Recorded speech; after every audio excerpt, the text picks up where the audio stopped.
Sorry, Jokinen. That's okay. Who was that again? All right, we are Let's go. live. Okay, Hey.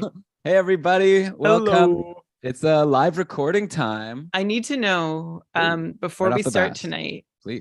are you going to throw to me with I'm gonna ask you how you're doing. Are you gonna ask me how I'm doing? Yeah, and you could throw it back even. So my concern, I won't. Fine, I won't. I'll just say I'm Brian okay Combs. with it. I just feel like, remember our very first episodes, we say how's it going, and then we would talk about our teams for like 10 minutes. No, I don't even know how to talk about your team. Just be like, pretty good. Well, my answer is related to my team. Be like, oh yeah, I spent some time with the family. It was a nice weekend. We're looking forward to recording the show. The same every show. Just go like back to the old throw. All right, fine. I'll go back to it. I just thought maybe people would like to know a little bit about what behind the scenes, just like, how are you? You said that. I had a rough week. My voice, your voice. One time I tried to offer you context, and you were like, okay, we should let's just get to the show. 2 minutes, like it wasn't 2 minutes. Cap it. It was like 40 seconds. I think the thing about your voice was kind of interesting. You could say how you lost your voice last week. Okay. And reschedule the patron cast. That's kind of a nice thing. Now your voice is better. I'll say that, and I'll squeeze in. It could be like a little patron cast advertisement. There you go. There's a All right. What's my joke though? Hosted by two guys who I won. I beat the first place team. Oh man. Oh, okay. Did so you? fine. I got the joke. I did not. Okay. Well, I got the joke now. I'm ready to start the show. Okay. Is everyone here? Like ever since I went live, no one said anything. I hope people could see. Hey, Shams, Phil, Andrea, great to have you. Pivotal couple of weeks coming up. It sure is grind time. Let's do it. Okay. Yay! Yes! Welcome everybody to another episode of the Keeping Karlsson Fantasy Hockey Podcast, the longest running fantasy hockey podcast in the whole entire world, hosted by two guys who both played against the #1 ranked teams in their couple divisions this week with slightly different results. I am your host, Elon Dubrowski, and with me to break down all of the injuries, outjuries, line combination changes, hot streaks, cold streaks. We're going to have it all. And yeah, the person that's going to be with me on this journey is the Poobah Prognostication, the fantasy hockey robot, the IPP MVP himself, Brian Combs. Brian, how's it going? It's going great, Elon. How are you? No, see, it's really hard. It's very hard. Well, you went Brian Combs. I thought you were going. I thought you changed tracks. Okay, you told me that you're up for it. Here we go. I know, but when you went, I didn't realize you were gonna like tag it on. Okay. Brian Combs, how's it going? Hello, Elon. Hello, everybody. I'm doing good. I beat the first place team in my couple division, which was a big coup for me because I'm going to be very transparent here, ranked 13th in my division. Actually, one really interesting thing as we get to this moment in the season is people are sharing the standings in their couple divisions on our Discord server. And there's so much parity. Like, part of the whole cupful system is with promotions and relegations is that you find the right skill level to be playing against. And like, there's good managers that you're playing against versus, your Yahoo public leagues or whatever. And it's showing up to be true. So in my division, tier 3 Binghamton, this week, the top 5 teams all happen to be up against the bottom 5 teams. And 4 out of the 5 matchups went in favor of the bottom team. So the standings getting even tighter, but I'm pretty much going to need to win out. So are you. But we're here to give you as much fantasy advice to tell you what we're thinking about improving our fantasy team so that you might be able to use some of it to continue your path towards a championship. My voice is back. I was losing it at the end of the last episode. We actually canceled our patron cast last week because I couldn't speak. And we're going to do it this week. So if you missed out on that, you can get in on it. It's not too late. It's not too late. You can go back and listen to the other 93 that we recorded. They're all archived, available. Yeah, I'm glad to hear your voices back. You sound great. Looking forward to doing that bonus show with you on Wednesday. Not canceled, just rescheduled. We'll never cancel anything that we promise to the patrons, of course. Brian, congrats on defeating the top-ranked team. I played against Marcus this week, Mark Kalainen, who I played in the finals last year in Cupful Tier 1, and I pulled out a victory there. This matchup has not been as good. So Mark right now is 12-2 going into this matchup, and I am 6-8 going into this matchup, and I will definitely be 6-9. Brian, try to to guess. Okay, so Mark has right now 321 points. And for context for people listening, generally in the couple, if you're like above 280, that's like a really, really good week, right? Above 300 is like rare. Maybe there's like a handful of plus 300s in the whole like 40 plus divisions or whatever. So Mark's at 321, just having a killer week. His team's amazing. Want to guess how many points I have? Take a guess. Okay, so like a bad week so far would probably be in the 200 point region, like low 200s, high 100s. So I'm gonna go. You sound pretty down. I'm gonna go like 191. Yeah, 184 currently. Ooh. Projected for 217. So I'll Okay. hopefully break the 200 barrier. But yeah, my boys did not show up, but that's fine because I like you, I'm going to win out for the rest of the season, get into the playoffs, beat Mark in the finals once again, and be a two-time champion. I'm just envisioning it, and I'm going to hopefully be able to use some of this advice that we're going to dish on this podcast. I guess we're going to get into it in just a sec. First off, of course, Keeping Karlsson very proudly presented by DobberHockey.com.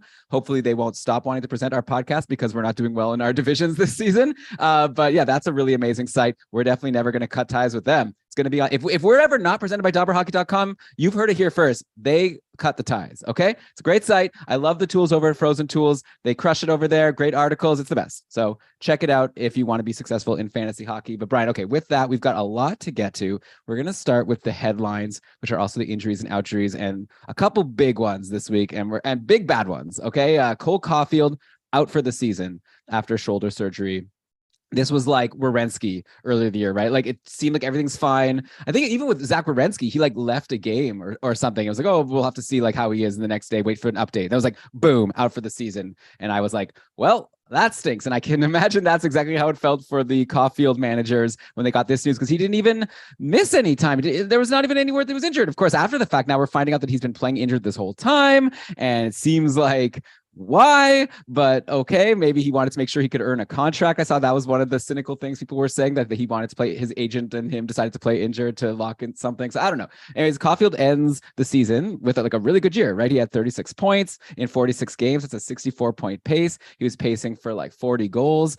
That's too bad. And it's too bad for him and it's too bad for the Habs. Or you could say it's good because maybe they're trying to tank and get Connor Bedard. But like he joins Yoel Armia, like Slavkovsky, Jake Evans, Jonathan Drouin, all hurt. Like everyone's hurt. Jake Allen has been hurt for a while. I don't even know what the status is with Jake Allen at this point. Like it doesn't even matter because you probably don't want a Habs goaltender with the state of this team right now. Looking at the line combinations in the last game. So Suzuki doesn't have Caulfield anymore. There was like a brief second where he was playing with Drouin, and I was thinking, I wonder if Drouin might be a decent pickup playing with Suzuki and Caulfield, but obviously he's hurt too. So it was then the last game, Suzuki, Josh Anderson, and Rem Pitlick as the top line. So Rem Pitlick, a name that I didn't expect to be talking about this season as a top liner, but there he is. He even got a couple points in the last game. So Brian, what do you think? First of all, let's just talk about Nick Suzuki, because he's the guy that's on a lot of people's rosters. Like, is this like terrible news? Like Caulfield's out, like Suzuki was already cold. Now it's like drop territory, or is there like a glass half full way of looking at this? Like, oh, now like maybe he'll take more shots since he doesn't, he's not going to dish to Caulfield. Like, is there anything that possibly could be spun to make this seem good, or am I like really in trouble with my Nick Suzuki shares right now? I think you and I are both in trouble with our Nick Suzuki shares. Like, yeah, there is a positive spin. Maybe Suzuki can march on alone. Basically, you're looking to see if Suzuki can do what Travis Konechny has been doing in Philly all year, right? And if Konechny can do it, there's hope that Suzuki could do it too. But it's not good news for anyone in Montreal to have Cole Caulfield out. Like Suzuki, by the way, like we were already so disappointed with him lately. He was pacing for over 90 points for the full season, around the quarter mark, even just past the quarter mark. We knew that was too high. We talked about how he was shooting 27%, 14 goals on 52 shots, and how like he was doing way too well. And we thought, okay, Nick Suzuki, point per game pace would be outstanding if you could manage it, but we really expect you to fall down to the 70-point pace for the rest of the season. Well, he has one-upped us, or many downed us would be more appropriate here. Suzuki has just 9 points in his last 21 games,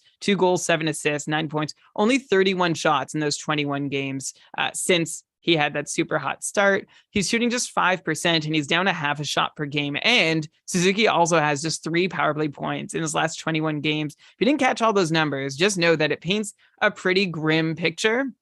And it's not all, like some of it is variance and unfortunate, but some of it is just like things aren't going well. I I think what's happened here with Suzuki is that the pendulum has swung like really hard the other way. Suzuki is doing worse than he was at the start, which we predicted, but we didn't think he'd be doing this much worse than he would be. But now that Caulfield is out, I want to lower our expectations for Suzuki even more. Let me put it this way. The only other Hab pacing for more than 35 points this season is Kirby Dach, who's pacing for 51 points. Oh, and an injured Sean Monahan, who's pacing for 41 points. Nobody else in Montreal, aside from Caulfield and Suzuki, is pacing for more than 35 points. Caulfield himself has 7 power play goals. Suzuki has 5. And Suzuki has not scored a power play goal since December 3rd. Kirby Dach has 3 power play goals. Nobody else has like any significance in Montreal. So, like, I don't know who's going to score on the power play now that Suzuki. Well, just give it to Suzuki now. Maybe we'll give it to Suzuki, but whoever was keying in on Caulfield can now join whoever was already keying in on Suzuki. Right. And right, like it's not good news. This is bad forever. Yeah. Give it to Rem Pitlick, who didn't he have a few games? I'm trying to think if he's ever been on the top line before. I don't think so. I don't know, but hey, I will mention. So yeah, it's probably bad news for Suzuki. I'm not going to drop just yet. I would be curious to see if like on Colorado this year, like Ranson seemed to really pick it up when McKinnon was out. Like there have been, I could probably think of other examples. Maybe in the chat, let me know. I feel like we've had examples of players really. Oh, Malkin always seems to step up, right? When Crosby's injured. But they're on different lines. They're on different lines, but still, I don't know. There's something about it. But for now, I'm going to hold for a little while longer for Suzuki. Yeah. But I'm nervous. But I want to ask you, Brian, about these line mates now, because they're like things have been looking kind of good for them and maybe deceptively. Like Josh Anderson, he's joined the top line and he has goals in 3 straight games. And he had 4 shots against Toronto and 6 shots against Florida. So Josh Anderson, a guy who we used to be into like way back a long time ago when he was on Columbus, and now maybe he just needs his opportunities. Also 6 hits, by the way, in that game versus Toronto. So a huge fantasy production for him. And then, Rem Pitlick, 2 straight, 1 goal, 1 assist games. Neither of them on the top power play in the last game, interestingly. So it makes it really hard to decide like which Montreal Canadian forward you want outside of Suzuki now, because you could get one of the top liners in Anderson or Pitlick. And then on the top power play in the last game, it was like you said, Dach, then Dodonov, Hoffman, and of course, Mike Matheson, who's back. Like if you had to pick any Habs forward that's not Nick Suzuki that you have to roster for the rest of the season in the cupful, who would you take? I think, I don't think I'd take anyone, to be honest. But if you make me take one, it's probably going to be Kirby Dach. He's been the next best stream in Montreal all season long. So I'd expect him to still be that next best stream. We'll see. Even though he's like not skating with Suzuki? Well, I mean, I'm curious to see. I think ideally he is like a 1-2 punch, part of a 1-2 punch at center for the Habs, except there's nobody on the wings on either line that's really top 6 material. So we'll see how the Habs decide to play this, if they'd like to try and load up whatever they've got on that top line or still soldier on with 2 evenly spread lines, which makes them like really thin. So I think there's probably a lot of experimentation coming, but I still think Dach is the most likely to get points consistently, just top power play and the next most talented player in the lineup after Suzuki. I'll throw out like Mike Hoffman and Dodonov, both on the top power play unit too, which I really think is where I'd be looking. Like Montreal is not going to be so successful at 5-on-5. So I would just be looking for whoever's on the ice with the man advantage. But that's probably where I'm looking to find any other value outside of Nick Suzuki with Cole Caulfield out. Yeah, I think that's fair. Like, I mean, probably Kirby Dach is the front runner based on the production so far. I am kind of interested in Josh Anderson, like especially in a league that's a bangers league. Maybe like just being on the top line will mean more minutes, which will mean more hits. So at the very least, maybe that will help you. And then, the opportunity to get some more goals or assists. Like I said, goals in 3 straight games. So definitely not something to expect to be kept up. And who knows how long this will last. But like while Josh Anderson's on the top line, I guess he's someone worth looking at. And I guess let's go to the other big injury now over in the NHL, over in Carolina. Max Pacioretty re-injured his Achilles, and I don't think we've gotten like a diagnosis yet, but I think most people are saying out for the season, maybe even like career like threatening injury. So obviously really terrible. Like he came back, he was doing so well. I'm really happy that I'm not happy about this at all, but I am happy that we did get that tweet like right after Pacioretty came back, someone asking if they should have Pacioretty or Ehlers, and I said Ehlers. Then afterwards I was wondering if maybe I gave bad advice. So clearly I gave good advice, so not for the reason that I would have wanted to. But with Pacioretty injured, I mean, I don't know. I guess there's nothing to say about Pacioretty. Like, let me know if you want to talk about him. Like, he might be done, and like he's had an amazing career, and I hope he'll get another opportunity. It's really sad, but yeah, with him out, I'm going to throw a name at you that I think is a beneficiary, and you've been down on him for good reason for a lot of the season. I want to know if you've changed your mind yet.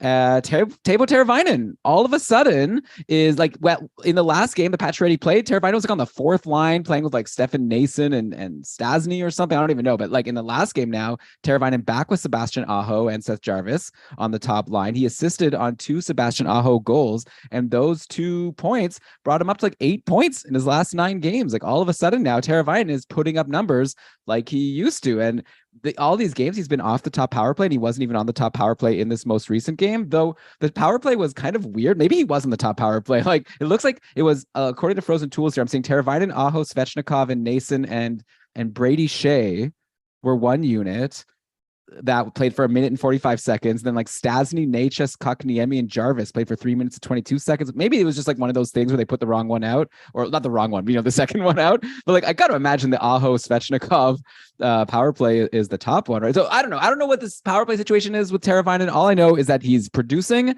And if he was Brian, actually in our league that we're in together, I had him like this whole time.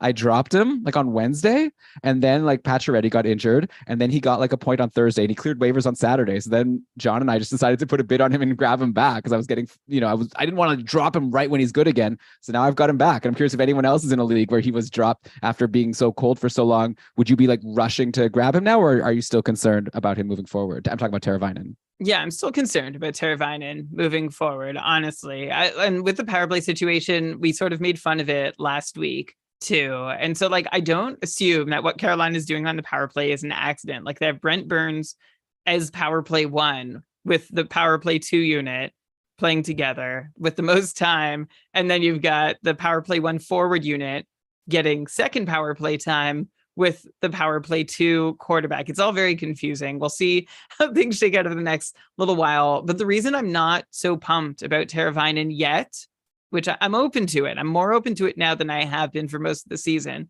But the reason why I'm not yet is because, well, yeah, things look bad for Teravainen at 5-on-5 with Pacioretty in the lineup. He did get bumped down, but he has been with Aho a lot this year. Basically, Aho has been Teravainen's most common center. Teravainen's been with Jarvis, and then mostly Aho and sometimes Kotkaniemi has been the way to describe Teravainen's line mates this year. And 5-on-5 scoring is not where Teravainen puts up points. It's on the power play. Curiously, Teravainen's current run, 6 points in 6 games, none of those points came on the power play. He's back, baby. Well, he's back at 5-on-5, which we don't expect him to be at. And also like some weird inconsistencies. Like he had a 4 and a 5 shot game, but then a pair of 0 shot games too. I mean, like, here's the thing with Teravainen. I know how into him you are, and I'm not poo-pooing the chance that Teravainen can come back and be really good. It's a ray of hope, Elon, that I just needed to explain where I'm coming from, but it is a ray of hope that Teravainen is on a power play unit with Sebastian Aho. With that, there is a chance we see Teravainen return to relevance. As I've said all along, being on that top power play, and I'm going to specify with Aho on the power play, is going to be really key. That's the key that unlocks Teravainen's fantasy value this season. He's there right now. We'll see if it holds. Elon, for your sake, even though this is a league we're against each other in, I hope it does. And if you want to try and get some Teravainen stocks quickly in leagues where he's been dropped, I would go ahead and pick him up and see how long he lasts with Aho on that top unit, because this is, like I said, this is a ray of hope for Teravainen being in a place where he can produce, which he hasn't been all season long. Yeah, like look, like in most leagues, if a player is at free agency, he's not going to be a sure thing, right? So I think if a player of Teravainen's caliber, and you're saying like I'm so into him, like I'm into like the fact that he's been like a you held on to him forever, even when like right. But the reason is because he had 70-point pace last year, like 76-point pace for a couple seasons. Like like he's had a great career. So I think when someone like that is hot and falls and is in free agency, like now's the time to jump, right? And you might be right that eventually he'll be a drop again, but I think it would be kind of silly to leave him in free agency at this point while he's on a hot streak and with a new situation. Yeah. Yes. And then I guess also I guess I won't talk about Brady Shea anymore, but Brady SKJEI is still like doing really well. So I'll just point that out there because he's still not rostered in too many leagues. Okay, how about this? We've been talking so much about the Carolina D, and you've been talking about Brady Shea. I'm going to throw another name out there. Do you want to guess? Yeah, it's what's his name? Jalen Chatfield It's is my guess. Jalen He's on a Chatfield. hot streak. I He's on a know. hot streak. If Brady Shea or Brett Pesci or Jacob Slavin were doing what Jalen Chatfield has been doing, we'd be talking about it. Chatfield is now up to 5 points in his last 5 games, 3 goals and 2 assists. The 3 goals have just come on 7 shots. So, of course, we're not expecting a whole lot of this to continue. He doesn't really shoot, hit, or block either. And he is a third pairing defenseman. But Jalen Chatfield is on that classic Carolina blue line heater that we don't expect to keep up, but is at least worth a mention. Yeah. I will say that I do actually think Brady Shea is like not just on some random heater. I think he's actually really good, but like you have said I that do many times. Yeah. Okay, so I'm making that, and he continues to be. But I know he'll have one bad week, and then you'll be like, Elon, there you go. No, I'm good. As long as he's producing, we're good. Yeah. All right. So next up, I guess let's go to Edmonton. Okay. This is not an injury, thankfully. I think we're done with the very serious injuries, thankfully. Yeah. But like Caulfield and Pacioretty. Imagine if you had both of them. We had some people in our Discord saying they have like both of them. I think someone in my couple division, actually, Max, has both of those guys. Like that's brutal. Just like 2 guys that are like 2 of your core scorers just out for the season. I don't want to diminish it, but of course we do have to move on. So let's go to some outros here. Yeah, Edmonton, Evander Kane is back. Obviously Lewis and Jeremy discussed this already on short shifts this week, but we got to talk about it because Evander Kane has not been good. Like we talked about it on the last show, and I was asking you like what you think is going to happen with the power play because Zach Hyman had been on the top power play, and we were wondering if maybe now like Kane is going to bump him or was going to have an even strength, and you kind of had this idea which totally made sense, right? Just like he'll probably go back to whatever role he had before he got hurt. Well, but then we got some new news that like Evander Kane even said in interviews that he doesn't feel 100%, but he's back enough that he can play. But obviously that's concerning. And now he's played 3 games and he has no points, no goals, no assists. He did take like a lot of shots. Like he had 7 shots versus Seattle. He had 4 shots versus Vancouver. So that's good. I don't know how like good these shots were. Like I haven't seen any metrics on that. If that's the same caliber of an Evander Kane shot. I guess he's always been like a guy who shoots a lot and then like doesn't necessarily have the high shooting percentage, but then like just shoots so much that he gets a lot of goals. Anyways, all things considered, I got to imagine you're worried if you had Evander Kane this whole time, maybe even traded for him. I know a lot of people talk about how they traded for him while he was injured to, stock up for when he comes back, like give a little in the present in exchange for some value in the future. So now you might be like really nervous about no points in 3 games. Plus, if we look at the line combinations, it has not been the case that he's bumped like Zach Hyman from anything. In fact, in the last game, it was McDavid, Hyman, and Nugent Hopkins on like a really, stacked top line there. And then Kane was playing with Draisaitl and Derek Ryan. So, okay, like obviously playing with Draisaitl is not too shabby, but I'd rather play with McDavid. Well, whatever. Anyways, and then on the power play, it hasn't been Evander Kane, right? It's been McDavid, Draisaitl, Hyman still, Ryan Nugent Hopkins, and Tyson Barrie. So yeah, Brian, what's the nervousness level if you have Evander Kane right now? Are you thinking, oh man, I made a big mistake if you traded big for him, hoping for the payoff when he came back from his injury? No, I'm not. Like Evander Kane, since he's come back, few games played, 13 shots, 10 hits, little like not very much power play time since returning, which that's definitely a little concerning, but I don't see it likely that he doesn't at least start sharing time with Zach Hyman on the top power play unit at some point. It seems to me like Evander Kane is still doing what we expect him to do, and the points will come. We'll see how much he's hurting. Maybe he's taking shots, but they're not quite as effective because he's not 100%. But I'm still willing to give him some time. Not to say there isn't a red flag here, but I just really do like that Kane has come back. He's hitting, he's shooting. Maybe there's something that's not showing up yet that does show that he's not, like he said, playing at 100%. But for now, I'm still holding out hope that he can be a good chunk of what he was before the injury. So you're saying maybe now's a good time to even try to trade for him. Maybe there are people who are panicking, as I'm sure there are, and now maybe you can get him for a little bit cheaper than you would have before. People are like, oh man, what have I done? Of course, for him to get that power play time, he's going to have to bump Zach Hyman, who is like emerging like crazy this year as a huge star in the league. Like he's having such an insane, like just these past couple of weeks have been incredible. He had a goal and 3 assists versus Vancouver in the last game, 2 goals in the game before versus Tampa, a goal and 2 assists in the game before versus Seattle, 2 assists in the game before that. Like it's been a moment. I didn't want to say a moment. What's that say? It's been a minute. Okay, I'm so dumb. I stopped my recording, Brian. Why did I do that? Oh my God. When? Just now? Yeah, I when I was doing Matchup Maximizer, I like was just stopping and editing as I go, and I kind of forgot. Can Okay, I? so just start it again. Do you want me to stop mine too? Yeah, just stop yours too, and then we'll have to like make a second track. On Ugh, Audacity, you're so talking, dumb. right? Yeah, on Audacity. Okay, Nuts. Sorry, stopped. everybody. Why'd I do that? Why'd So I press stop? hang on, I'm gonna export. AK 471 A part 1. I don't know. Part one of two for part one. Oh no, what did I do here? Ugh, 471. I'm gonna call it take one. Okay, yeah, me too. Take one. Okay. Save the. Okay. Okay. 1 sec. Okay. That stinks. Export audio. Okay, I'm also gonna export now. Take one. AIFF. What a dummy I am. Yeah, don't be so hard on yourself. Elon, get it together. It's okay. All right. I'm not happy with it, but what are you gonna do? All right. I'm ready to start. So do you want to just now I'm gonna have to stop my mistake times again. Oh boy. Oh boy. Well, there was only one mistake. So this is bad content. Oh, okay. This won't be in the show. I'm just bad content. All right. I'm ready. Nothing is worse in life to you than the chance that you're producing bad content. Yeah, for sure. Not bad content itself, but that you're involved in its creation. I mean, if someone else is making bad content, I'm not, I know, but tell me what's worse, you making bad content or listening to bad content? Well, I could stop listening to bad content. Exactly. Like, yeah. All right, I'm ready. Okay. Count me in. Here we go. 3, 2, 1, record. Can't believe I said. Oh, sorry. We need to do it again. Do it again. Okay, hang on. Okay, ready?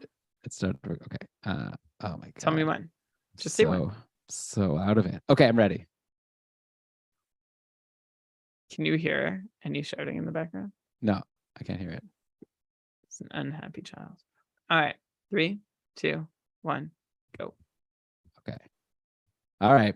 Here we are. Okay. I'm just gonna go from like when I was rattling off some Hyman stats. Okay. A goal and 3 assists versus Vancouver. He had 2 goals versus Tampa Bay in the game before that. A goal and 2 assists in the game versus Seattle before that. 2 assists versus Vegas back on January 14th. Like, it's been a minute since he hasn't had a multi-point game. Zach Hyman is popping off big time. And like, so you would think like this guy's not someone who's looking like he's going to get demoted soon. Overall on the season, we're up to now 56 points in 47 games for Hyman. That is a 98-point pace. He's also like shooting a ton. Like, this isn't like one of these things where you're just like, he's overperforming. Like, he's shooting now almost 4 shots per game. These are like Evander Kane type shooting numbers. So Hyman doing everything and more for anyone who drafted him. So Brian, what do you think? Like, do you got some cold water out for Zach Hyman that you're ready to pour? Or is this more just a moment for us to laud how amazing he is and how Edmonton actually made a really smart signing one time? Yeah, that was a good signing for the Oilers, and what Hyman's doing, you're not going to get much cold water from me, from Hyman. Like, Hyman is doing amazing, right? He won't keep quite this up, but he is good enough to do this every so often, and for us to not really blink, or maybe even we might take it for granted, because Hyman has just been thriving where he's at. He's now up to 4 consecutive multi-point games, and as we mentioned, Hyman's still on the top power play, not yet ceding or even sharing time with Evander Kane, which, yeah, well, again, we'll see. Patty's mentioning in the chat, but also that the Edmonton Journal was saying Kane also isn't up to full speed, and there was also a concussion. Like, there's a bunch of factors here that could say that Evander Kane doesn't get up to what he was doing, and Zach Hyman is the beneficiary there. He does have 4 goals on his last 11 shots in his last 3 games, but I'm still not pouring cold water on what Zach Hyman's doing. He looks fantastic. 18 power play points in 47 games. That's amazing production. And maybe a little high, even if he does still hold the deployment all the way through to the end of the season. But again, whatever Zach Hyman is doing, he can keep doing a whole lot of it. So I'm not at all down or going to warn anyone or say sell high. Zach Hyman is crushing it, and you are enjoying having him on your roster if you do. Yeah. And like, okay, I'm not going to spend time talking about Connor McDavid and Leon Draisaitl. They're obviously doing really well as well. I guess it is worth mentioning that Ryan Nugent-Hopkins also having like a career year at this point, 57 points in 48 games now, 97-point pace. So amazing for him and anyone who was smart enough to draft him, expecting him to have a bump up. Also, I guess another interesting development in Edmonton is that Jack Campbell started putting some good games together while Stuart Skinner was like off he had a baby. Congratulations to him. And in the meantime, it looked like maybe Jack Campbell was stealing his job. He had a bunch of quality starts in a row, and like Edmonton's won a bunch of games. And then they went to Stuart Skinner versus Vancouver, and Skinner, luckily for him, like got the win himself and had a good game. So it's not as if like, because that would have been bad, right? For him, if you had Skinner in your league and like Campbell's getting all these starts while he's away, and then all of a sudden Skinner comes back and puts up like a lemon. But no, he led in only 2 goals on 29 shots versus Vancouver. So it'll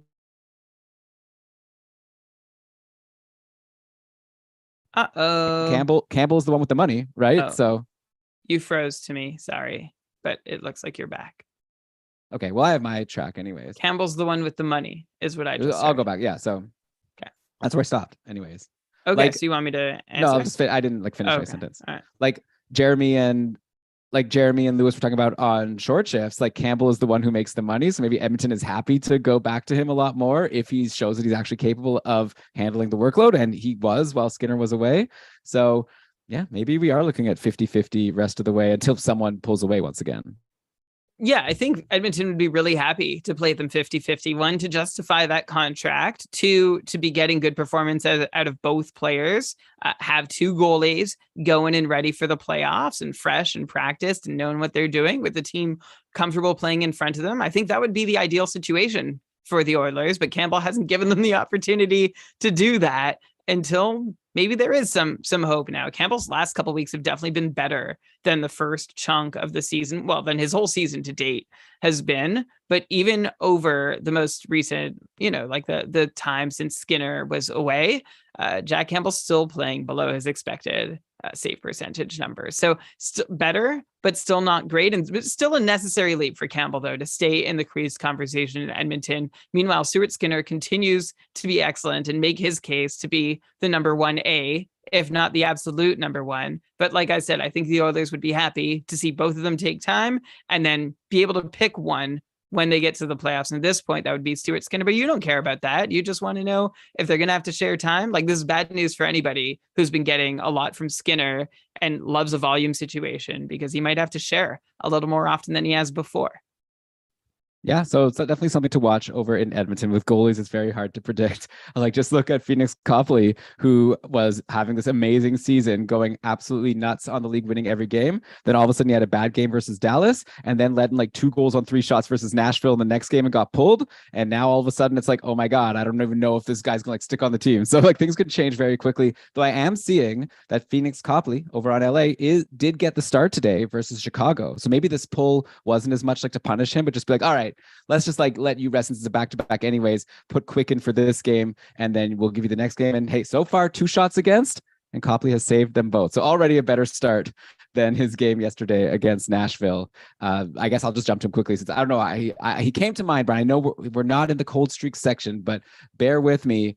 I don't know. I feel like, is there even anything to ask right now? Or is it just more like we just have to tell people, like, monitor the situation? Obviously, if Copley continues to have bad games, you have to be nervous, but also I feel like don't overreact, right? Because like, it's just 2 bad games. And by the way, that game yesterday where he led in 2 goals on 3 shots and got pulled, I saw like some people tweeting like one of those goals, like he didn't have a chance. The other goal, maybe he could have stopped. So it's like, he had like 1 bad goal against, like it happens, right? So maybe I think it was just because of the back-to-back more so than like this guy stinks. Yeah, it happens, but Copley has been like pretty bad over the last couple of weeks at 5-on-5 anyway. Copley has just a save percentage, and like I had to triple check this over the last 2 weeks. Phoenix Copley has what we'd expect to be a bad penalty kill save percentage. He's had it at 5-on-5. He has stopped 7 out of every 10 5-on-5 shots he's faced over the last 2 weeks. That's a 700 save percentage for Phoenix Copley there. Up until that point, though, Copley had been doing like good. He's been great, and I'm not taking anything away from him. So now we just have to ask the question, being where we are with Copley, seeing him struggle, is has he turned back into a pumpkin? Is he getting tired? So I guess we'll see tonight, Elon, if there's any bounce back from him and if he gets back on his horse. I mean, Jonathan Quick isn't going to present much competition. I think if Phoenix Copley continues to struggle, then it might be Cal Peter season. And in that case, you might want to have like a trigger finger ready to add Peterson into your lineup if LA is not getting quality goaltending from any of the two guys up with the team right now. Peterson's been, of course, seasoning over in the AHL for a little while, and I assume he's going to get another crack at some point this season. And if it's a point where he's able to step in and continue and be great, then you'll be really happy that you were on top of that. You're laughing, Elon. What do you? I'm not writing off Phoenix Copley and saying Cal Peterson's going to come in and save the season, just to be clear. I'm saying we're watching to see if Copley continues to stumble. And hey, if there's any hint that Copley isn't able to regain his form, then I think the Kings' next best shot is bringing Cal Peterson back up.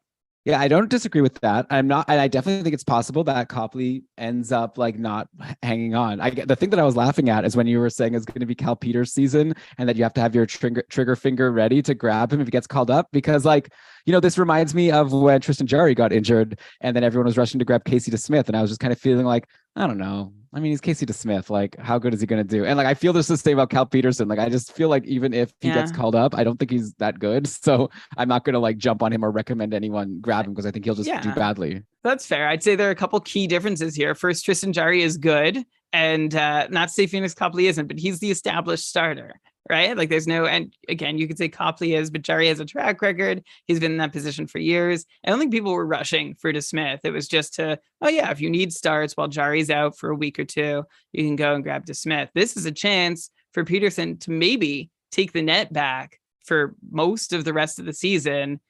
Again, Elon, He's had that chance lots of times. I'm not saying that. Yeah, I'm not saying there's a high percentage chance that it pays off, but I would be more interested, especially if I'm in a desperate goaltending situation in Cal Peterson than I was in Casey DeSmith. Okay, fair enough. But anyways, right now, still like Copley is still up there, and like I said, he only had 2 bad games. So, but definitely something to keep in mind. Shams is asking, how's Cal doing in the AHL? I'm over on Hockey DB, 911 save percentage in 14 games, so not terrible. Yeah, he's not won amazing. 8 of those 14 games too. Yeah. 911 is pretty good in the AHL. Okay. Yeah, it's not like you know, he's not going to win the Vezina. What's the Vezina called in the AHL? Do you know?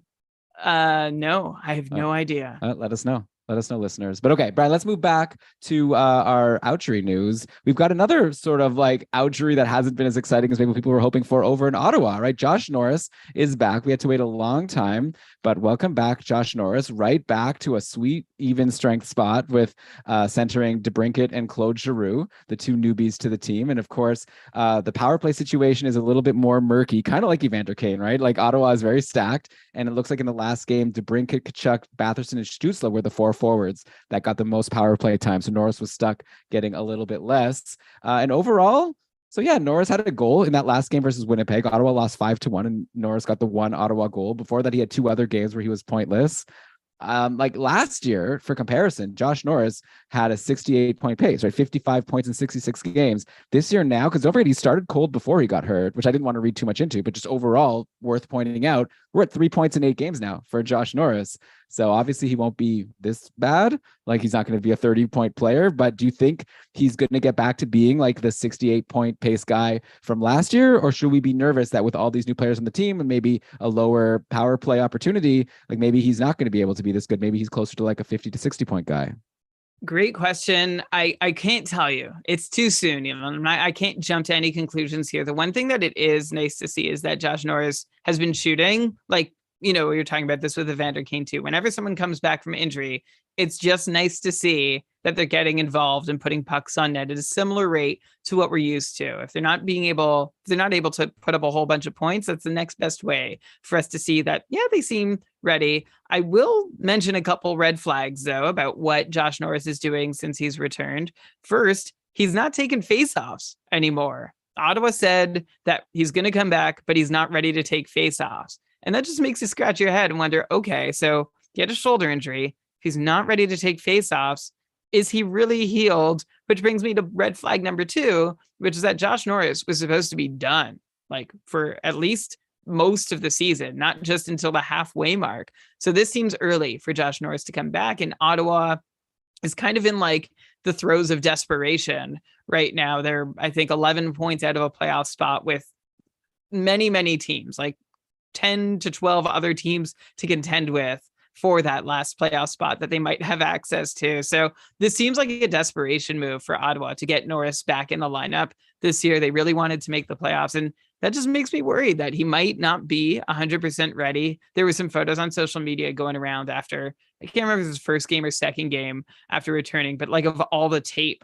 holding his shoulder together. Oh, basically. no. So yeah, so like this doesn't all inspire a whole lot of confidence. If I had Josh Norris, I'd be excited to have him back. And like I said, I am happy to see him shooting, but there's enough flags here to have me worried about exactly how much he's capable of. So if you're asking if he's going to get up to that 70-point pace he had last year, I'm going to go with no. I don't expect him to do that if he is still ailing, and I'm sure he's not going to heal while he's playing. So I might adjust my projection for him, which could be, I don't know, in the neighborhood of 55, 60 points. And again, this is just based on off a hunch of red flags I'm seeing. I'm also seeing that his most recent game, he played less than 16 minutes, which he hasn't done aside from the game that he was injured in. So might have been score effects, like they were losing like by a lot to Winnipeg, so maybe it's not worth why wear them out when they're losing 5-1, you know? Okay, but at the same time, if this guy's hurt enough that they're gonna sit him when a game's out of hand, well, that's points. That's fewer opportunities to put up points, right? Yeah. So this is not a good situation. Like, I don't love it. It's exciting to have him back, but if you've got him, and there's some big Sens fans in your division or fantasy league, I might go and kick some tires and see if they want to take a chance on Josh Norris regaining his full form, because I'm not that confident that this is the context that he'll be able to do that. Yeah, so I'm sorry, everyone. This show's been sort of a bummer so far. Talking about Caulfield, Pacioretty, and then Evander Kane and Josh Norris coming back, but not so exciting returns. Oh, one more bummer I'll throw at you since we're on Ottawa. Thomas Chabot is like pretty blah. Hey, like, what is he? He has 3 points in his last 7, but all of those points came in one game. He had 3 assists versus Casey DeSmith. And aside from that, he's been pointless in all of his other games, 6 of his last 7 games. Like, this is not the production that people were hoping for when they drafted him. So I don't know. Maybe you could tell reasons for Chabot managers to be, expecting more in the second half, but yeah, I don't know. He's another guy. But I promise we're going to take a break after Brian talks about Chabot, and then we're going to be more uplifting in the second part of this, in period 2 of this mega episode. But Brian, any thoughts to reassure Chabot managers? Well, the irony of Thomas Chabot struggling right now is that for years we've been saying, well, he doesn't really seem to be that strong as a power play 1 quarterback. And this year, he's proven that part of us wrong. 13 power play points through 41 games. So he's pacing for 26 power play points. This is a guy whose career high power play points has been 16 over 70 games. So like, that's a step forward. And Chabot, by the way, has only like that 2 power play points in that 3-point night you mentioned. Aside from that, he has no power play points in 11 of his last 12. So in a year where Thomas Chabot seemed to have started figuring out stuff on the power play, his 5-on-5 production has basically been cut in half, but I wouldn't fear too much about it. I think the main reason for that is his points participation is down below 20% versus I'd say we could expect him around 40%. So he's only getting points on about half the goals that we should expect him to that are scored while Chabot is on the ice. So that's one reason to hope that Chabot can do better. I mean, one thing working against Chabot too is he sees a lot of minutes. He gets leaned on hard in Ottawa, always faces the toughest competition, and sometimes is saddled with a partner who doesn't really help him a whole lot in terms of 5-on-5 production. So we'll see what the rest of the season brings. Right now, with the success on the power play and the struggles at 5-on-5, he's basically pacing for exactly what he's been pacing for the last couple of years anyway. So we'll see if Chabot can get it together at 5-on-5. Hold on to his power play production, which has since waned, and be able to get closer to 60 points than he has been in the past. But it's been a disappointing, few weeks, month, 6 weeks for anybody rostering Thomas Chabot. Sorry. Okay, so we're going to have some nice things to say soon, including some injuries on Florida, but that where the players seem like they're going to be okay really soon. So it's going to be good. And then some injuries in Pittsburgh. Okay. Injuries coming up in St. Louis. It's going to be great, everybody. So we're going to be back in just a sec. You're listening to Keeping Karlsson. All right. We are back. Hello, everybody, and thanks so much for listening to this episode of Keeping Karlsson. We've been through a bunch of injuries, and now you've listened to a couple of ads, and now we're going to reward you by talking about the Florida Panthers, okay, where Sergei Bobrovsky is injured and Spencer Knight is injured, and so Alex Lyon got a start. It was actually pretty good in a win versus the Wild, but the word is, so Spencer Knight was sent to the minors, because I guess they can do that still, so it's not a conditioning stint officially, but like it clearly is, and I saw that he might even be back for Tuesday. Looking at Florida's schedule this week, they play Monday, Tuesday at the Rangers and at Pittsburgh, and then they play Friday, Saturday. And actually, the word on Bobrovsky was he's going to miss at least 3 games. That included last, Saturday, like yesterday's game, and then this Monday, Tuesday. So maybe Bobrovsky is back by the end of the week. So maybe this will all be for nothing, and maybe we're only going to be looking at one more Alex Lyon start. If you want to get his game like versus the Rangers on Monday, I imagine he'll play that game, and you can go for it and hope for the best. But yeah, Brian, you love Alex Lyon, right? You mentioned at one point how you thought he was one of the better players not currently in the NHL. So you must have been excited to see him come in and get that win versus the Wild. Yeah, I was. I didn't say he was one of the better players. I think I said over the last few years, he's one of the backups. A lot of guys have gotten shots in net, and Alex Lyon has never really gotten his. And he's someone I'd like to see get more than just the briefest look possible. So it's nice to see Lyon get a few games. Of course, Spencer Knight, I think, is going to be playing another AHL game, then join the team on their road trip. In the meantime, Lyon makes a decent stream, not without some risk. And Florida is not a guaranteed win either, as much as they were last year.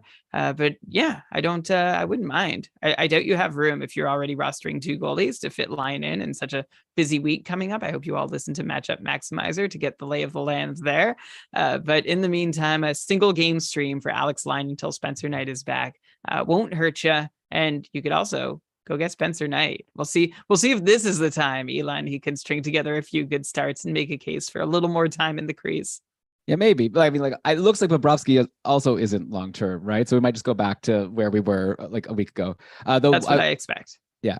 On Florida, also Ekblad and Sam Bennett both got injured in the last game, but I saw that both are likely to be back soon. So no worries there, hopefully. I wanted to focus on the top line, which has been really good lately. And if you lost a Pacioretty or you lost a Cole Caulfield, you might want to take a look and see if Anton Lundell is out there. He's obviously not going to fully replace that production, but I think that's a pretty decent guy to take a shot on at this point. Barkov, Reinhart, and Lundell. We talked about it last week when he first got on that line, and Lundell was kind of cold, but it seems like they're starting to gel, and like he's a high pedigree guy. He's playing with these 2 players who are obviously very high pedigree themselves and like producing lately. Like Barkov has 10 points in his last 7 games. He's now above a point per game, which he wasn't at for a long stretch. Sam Reinhart has 10 points in his last 7 games as well, still only on a 62-point pace. And then Anton Lundell now all of a sudden has a 4-game point streak. I wonder if he, remember that year where like Carter Verhaeghe was randomly skating with Barkov in the preseason, and we're like, oh, that's something to watch. The next thing we knew, he was like getting a 70-point season, or at least pacing for 70 points. So I wonder if this is our Verhaeghe opportunity on Lundell. Like Duclair is coming back soon, so who knows if that's going to mess with the lines, but it seems like this line is doing well. Obviously, anything could change at any time, but for now, I'd be pretty interested in Anton Lundell for as long as he's there. So I'm curious to get your thoughts on him. And also, we should, by the way, talk about Sam Reinhart, who is on this big hot streak, still only on a 62-point pace on the season, even with 10 points in his last 7 games. That really goes to show how badly his season was going before. Do you think he'll continue to go higher? Like, is that 62-point pace going to climb back up to, like, say, a 70-point pace by the end? Or is this maybe like a sell high opportunity because Reinhart might end up being frustrating in a little bit?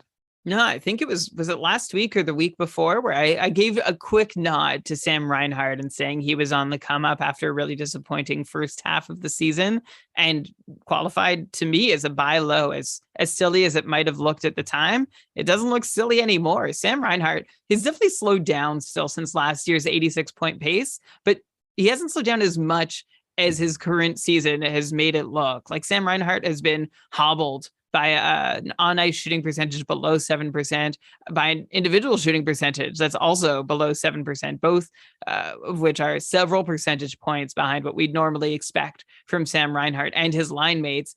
I'm believing that Sam Reinhart can get up to a 70-ish point pace over the course of the rest of the season. So if Sam Reinhart happens to still be undervalued, or someone thinks this is just a flash in the pan moment for Reinhart, I'd jump on that. I believe in him for the rest of the season. And similarly, I believe in Anton Lundell. We've also talked about how Barkov had a slow start to the year, and I think maybe he's starting to pick it up. And whoever the Panthers can find chemistry with on that top line, I think that's a good reason to hold them together, since that top line has really struggled. Meanwhile, you've got Matthew Tkachuk able to produce with whoever he plays with. So while Paul Maurice cycles through to find the right mix of guys, when it's working, I'd like to think that it'll hold. And that's why I like both Reinhart and Lundell going forward. If Lundell's in free agency, yeah, I'd absolutely get that. Go and jump on that. Shams in the chat is mentioning that he wishes Lundell would get wing eligibility, which he should. That would be really good, because right now he's a center only. So maybe in a few games you can tweet at Yahoo Fantasy Care or whatever their Twitter handle is, to see if they might have any plans to do that in the near future, which would make Lundell even more valuable. Yeah, and maybe he will just get it, because like they seem to be on top of it. They even gave like randomly Tage Thompson right wing, which I'm not even sure why they did that. So I feel like they're usually not too stingy with those positions once the player's been there for a little bit. So right here, let me give you a comparison here. Let's say Lundell is out there, and let's say also another recent top liner who's getting some success in Quinton Byfield. Let's say he was also out there in free agency. He's been playing on the top line in LA with Kopitar and Kempe, and Byfield is currently, I think we talked about him on a recent show. He's not like on a super hot streak. We did score a goal against Nashville. Let's say you're choosing between Lundell and Byfield. Which way would you go? I'd go Lundell in a heartbeat, even though Byfield, he had that goal and he took 4 shots on Saturday night, which is great for Quinton Byfield. I'm not even kidding, Elon. That 4-shot game for Byfield, that represents 25% of Byfield's full season shot totals. Yeah, Byfield has now 20 shots in 19 games. 4 of them came on Saturday, and 3 of them came in a single night 2 weeks ago also. So Byfield, he doesn't shoot. Maybe he'll point a little more often on that top line. Like, this is all a good sign, but Byfield is a tough guy to roster because points aren't coming consistently, and he does absolutely nothing else across the board. So yeah, I will lean on the Lundell side without much hesitation. Yeah, I agree with you. Just thought I'd throw it out there. Byfield's kind of interesting, but yeah, Lundell on another level for sure. Let's do another outro here. Let's go to Pittsburgh, where both Tristan Jarry and Jeff Petrie have returned to the lineup, and Chris Letang is at practice, so maybe he'll be back sometime soon as well. But in the meantime, Jeff Petrie has been manning the top power play. He had an assist today at even strength on Sidney Crosby goal. Brian, you recently traded away Jeff Petrie, I remember, in the Cupful. Is this the kind of thing where he's interesting for now, while he's on the top power play, but once Letang is back, you'll be happy that he's, off your roster? Or do you think maybe it's something that you're starting to, I don't want to like pitch it this way as if like it's something you regret. I'm sure you don't regret it. I'm sure, and like you said, you got a win against the top team this week, but I should mention Petrie now has assists in 3 out of his last 4 games. So, look at only 2 games since his return, he's had an assist in both of those games and 4 shots in each of those games. He also had 3 and 6 hit. Like, he's been doing really well in these 2 games. I guess Pittsburgh's been leaning on him, so we don't know what's going to happen when Letang is back, but definitely needed to shout him out. And Tristan Jarry's back and doing well. Like, not surprising. He's much better than Casey DeSmith. Yeah, so Petrie, I do miss a little bit. My current decor is the decor I had for most of this week is Jake Wallman, which is great. Nick Blankenberg, we'll get to him in a little bit, and then Owen Power and Dylan DeMello. Like, it's a really weak, thin crop of D without Letang. So it's hurt. Like, I would have definitely rather had Petrie than at least 3 of my roster defensemen, if not more. So it's great news for anybody who does have Petrie, though.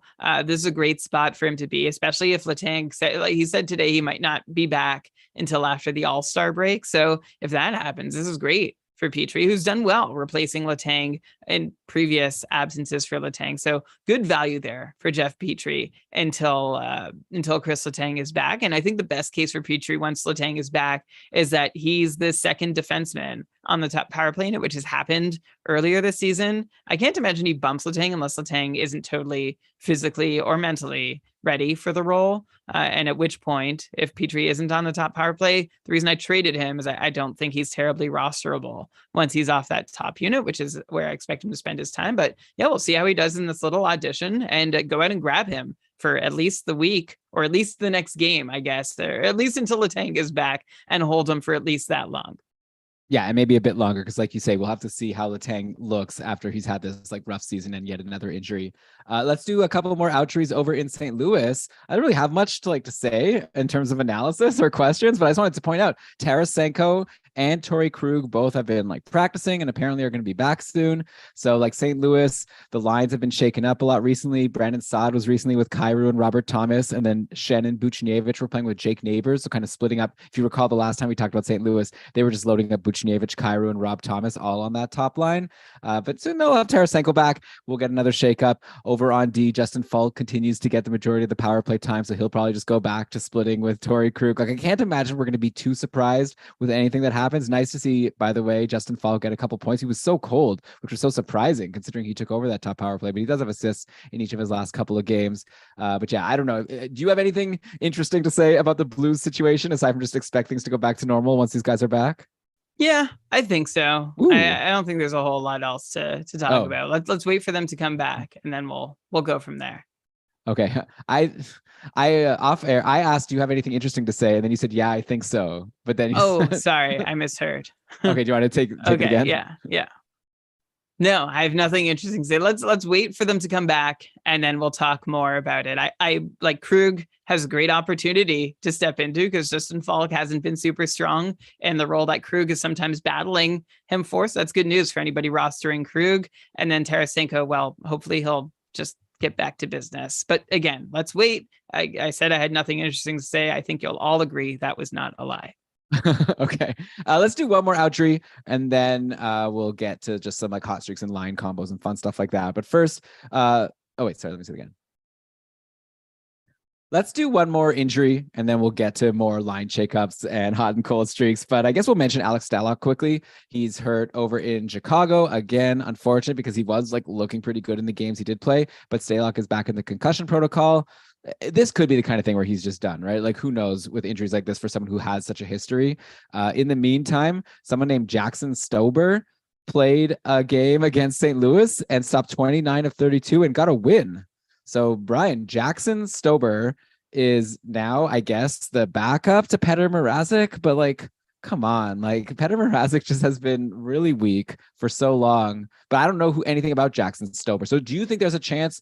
Is this just the kind of, you could just tell me, just stop asking me about these Chicago goalies. It's not going to work out for anybody and maybe they'll go 50-50 in both stink, but who is this guy? Is there anything to him? Should we be interested as potentially the next Alex Stalock, a surprising goalie in Chicago who will put up some decent numbers somehow? No, I don't know, Elon. I love that we're digging deep here to find out. Jackson Stober is the son of journeyman NHLer Rob with 2 Bs. Stober, who actually finished his career playing for Jacksonville of a couple, I think they're the league that Jacksonville was playing in. Now it's the Southern Professional Hockey League. It was also the Atlantic Coast. Anyway, whatever. It's a nothing league, below the ECHL. And I don't know if it would be weird to play in Jacksonville when you've named your kid Jack. I don't know. Okay, that's not what you asked.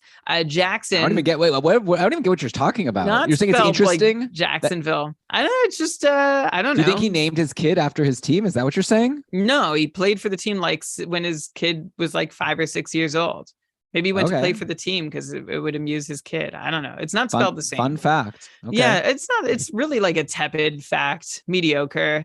Stober's. We should do a whole episode of players who play on teams that sound like their kids' names. Yeah, and see if we can build up a big list here. I'm curious to see if we could do that. Tweet at us at Keeping Karlsson if you have any examples. That's the best tweeted us at Keeping Karlsson you've ever mentioned. Jackson Stober, he's 23 years old. He's not long out of college. He finished his college career with Providence back in 2021-22. He was good there in Hockey East. And then, he's gotten a season. This is his first pro season, 896 and 12 starts with Rockford of the AHL. And I don't know why I'd expect him to do any better in the NHL, but I guess we'll see if he's got anything in him. If anything, like I'd say maybe a few random good games is what we can hope for from Stauber. He is 23, no pedigree, undrafted. So this isn't playing on a team that has a little offensive support and even less defensive support. So a tough situation, not somebody I'm going to stream in unless I'm in the highest of desperation modes. Yeah. Okay. And speaking of digging deep, by the way, I guess I have to mention, I think we're contractually obligated to talk about a player on Chicago on a hot streak if it happens, right? Even though I know that it's not going to last and I don't even need to waste too much of your time talking about it. But Jonathan Toews has been hot lately. He had points in like 4 straight games before going pointless versus St. Louis. And right now we're halfway through this game versus LA. So nothing yet, but we'll see what happens. And also Tyler Johnson has all of a sudden shown up on our score sheets. He had 4 points in 4 games going into today's game versus, again, LA. And Tyjo is playing on the top line with Max Domi and Patrick Kane. So I feel like, let's put it this way. If Max Domi is rostered in your league, is it fair to say that maybe Tyler Johnson should be as well? Would you concede at least that? Yeah, sure. Yeah, I'll concede at least that. You know who I think you're missing here, though, Elon, is another Chicago player who's doing really well, and that's Taylor Radish with 6 points, okay, 16 shots in his last 6 games. Like who are we just talking about? 6 points in 6 games. You know what? Teuvo Teravainen? Yeah, Teuvo Teravainen. I'll take Teravainen over Taylor Radish, I think. Well, Taylor Radish is also on the top power play too. And like we know he's probably there to stay too because he spent there all. Anyway, I'd also prefer Teuvo Teravainen, but Taylor Radish, 2.5 shots a game, point per game over his last 6, power play 1 deployment. He's someone I'd be more interested in than really any Chicago player not named Kane, Jones, or I guess Domi.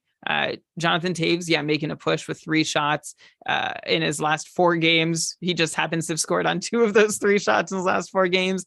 And Tyler Johnson maybe a little more interesting than Jonathan Toews. But if I had to stream in a Chicago player, I'm going Taylor Radish.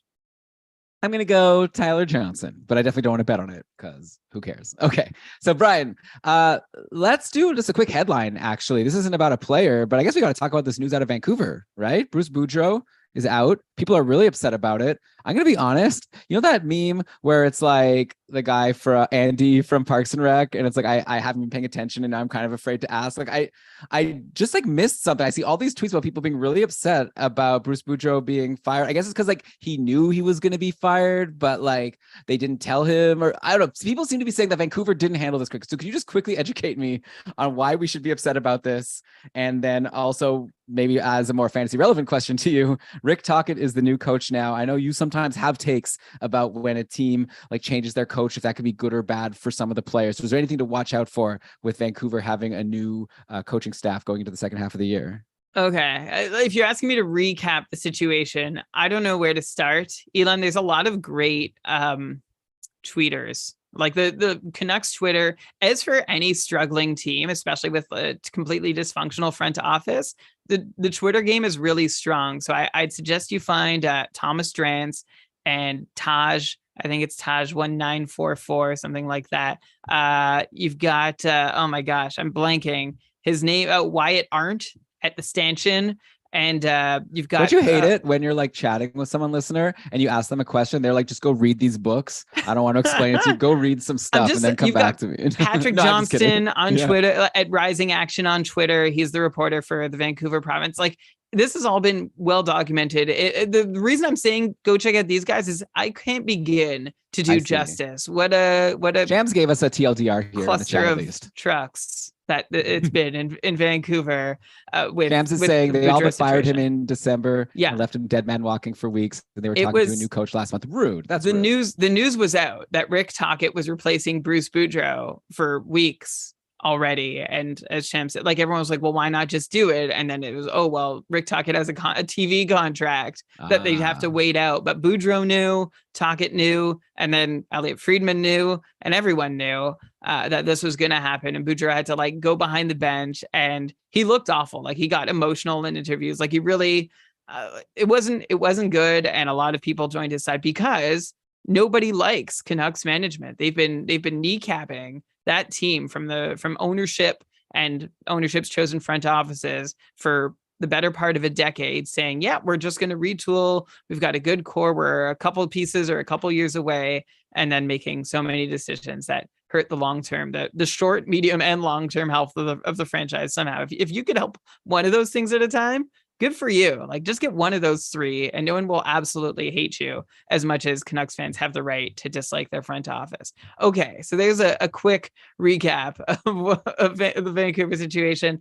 I guess if we're looking for a change, actually, we had a question on our Discord server from Shredmantonian today who tagged everybody who has identified themselves as a Vancouver Canucks follower, it's a really helpful feature of our server if you want to know more about a specific team.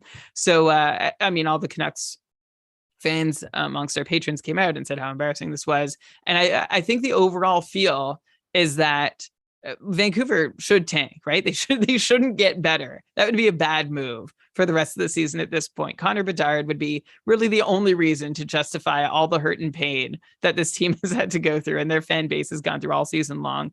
But the players, like I've been seeing, I don't know why, but I've had Canucks on a bunch over the last couple of weeks on my TV, and they look so apathetic and disinterested. Like Elias Pettersson scored. It didn't even seem like he cared. This was a couple of games ago. Like, and it wasn't, I mean, it was still a close game or in contest, but they weren't going to win. Everybody knew the Canucks are playing like a team that knows they're not going to win.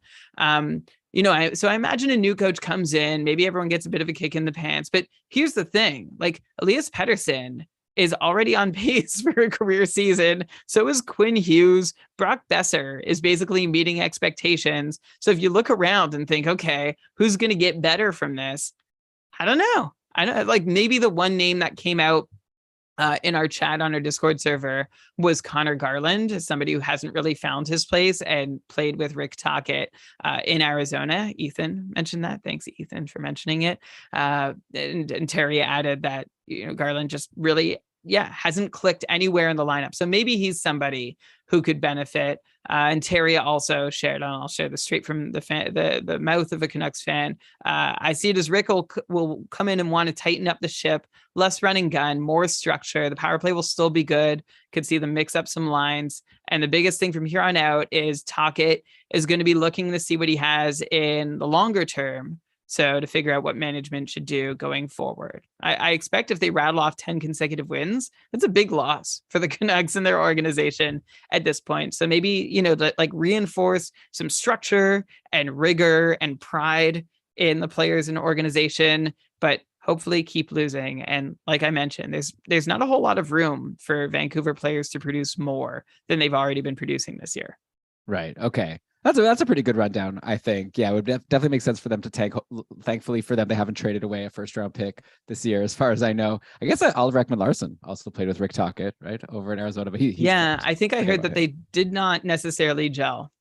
Right. Well, yeah, if only Rick Tocchet could come in and help management like reverse that decision to trade for Oliver Ekman-Larsson and Connor Garland, but that ship has obviously sailed. Brian, before we take a break and go into part two, I just want to go back quickly to our Carolina talk, because we did have a question from our patrons. I asked if anyone has any questions that they want us to tackle here in the episode, and I accidentally skipped over a Brandon's question. He wanted us to talk quickly about Martin Necas, only 2 points in his last 5 games. He said, not bad, I guess, but feels like the coldest he's been, and his ice time looks down. Should these Martin Necas managers be concerned that maybe all the good times from the start of the year are starting to wear off and he's going to maybe cool off, maybe like kind of a Tyler Bertuzzi from last year, like super red hot start and then was sort of meh for the second half?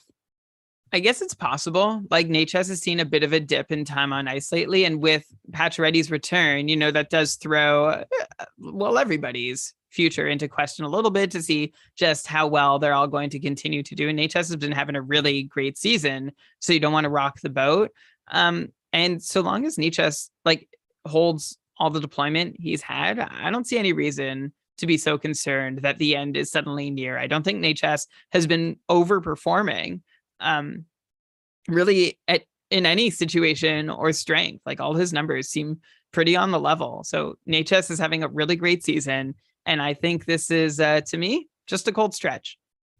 All right, great. So if anything, go and get him if someone else is nervous. All right, Brian, this has been a blast. We've covered so much. We're only halfway through here. So hopefully people have been enjoying the show, and we're going to take a break in terms of ending the episode, but we're going to get right on recording part 2 of this mega episode. So if you're subscribed to Keeping Karlsson on Apple Podcasts, Spotify, Pocket Casts, wherever you get your shows, you should already have part 2 waiting for you. If you're not subscribed, that would actually help us out. So please do so and download the show and every single episode that we do. Even the ones you don't listen to, download it, because you may decide later on you want to listen to it and you'll be in a tunnel and you won't be able to listen because you didn't download it in advance. So a little pro tip there. But okay, we'll be back with a lot more. We're going to go through some hot streaks. Should I give us a little preview here? I wanted to talk about some line shakeups over in Boston. Colorado has been doing some interesting things. Winnipeg's been changing things up. And then, yeah, I want to talk about like Jack Roslovic. He's hot. Blankenberg, Brian, you hinted at. And then some like cold defensemen, Sergachev, Gostisbehere. Where have these guys gone? So we'll get to them and a bunch more players in part 2. So thanks for listening, and we will be back soon. See you later. See you soon. I don't know. See you when we see you. You never say anything at the end. I was like, then I just ramble on for too long. Hit me with a bye. You're muted. Bye. Okay. Okay. I'm gonna just go grab some water. Okay. The voice is going again. It's not a good sign, but we'll see. Okay, yeah. Just also, you should remember when you come in, you should call it the third period. Oh, yes. Okay. Just to, no one knows it's already been the first and second period, but you can start with the third. Okay, I'll be right back. All right, let's take a look at the scoreboard here while we wait for Brian to come back. The Kings now up 2-0. Phoenix Copley. Wait, is this true? Does Phoenix Copley only have 6 saves? Ugh. Chicago, come on. We're trying to get this guy reestablished here. It's like he's going to get a shutout with what, 10 saves? I wonder what the lowest amount of saves in a shutout in the modern era of hockey is. So that's the San Jose or the LA Chicago box score. Let's look at Boston and San Jose here. Another 2-0 game. Boston has goals from McAvoy and Lindholm. Okay. Lindholm, who we called a snoozer recently. So, of course, he has to score. He has the most ice time of all the defensemen. Only 1 shot. No one has any power play time. I guess Boston hasn't had a power play yet. On San Jose, what's going on here? I don't know. They don't have any goals. James Reimer's letting 2 goals on 10 shots. That's not great. Okay. What do you got next? If someone wants to throw something in the chat that you want me to talk about, I could do that instead. But in the meantime, Winnipeg 3-1 over Philly. Scheifele from Wheeler and Ehlers. Yeah, that's the new line I wanted to talk about. Doing real. But then the Connor from Perfetti. So that's fun. Perfetti had been stuck with Scheifele like all season long. So now I guess they get Wheeler, I guess specifically, and Axel Johnson Fajalbi. Oh, Provorov scored. He's available as a free agent in my couple division. I don't know. I don't want him.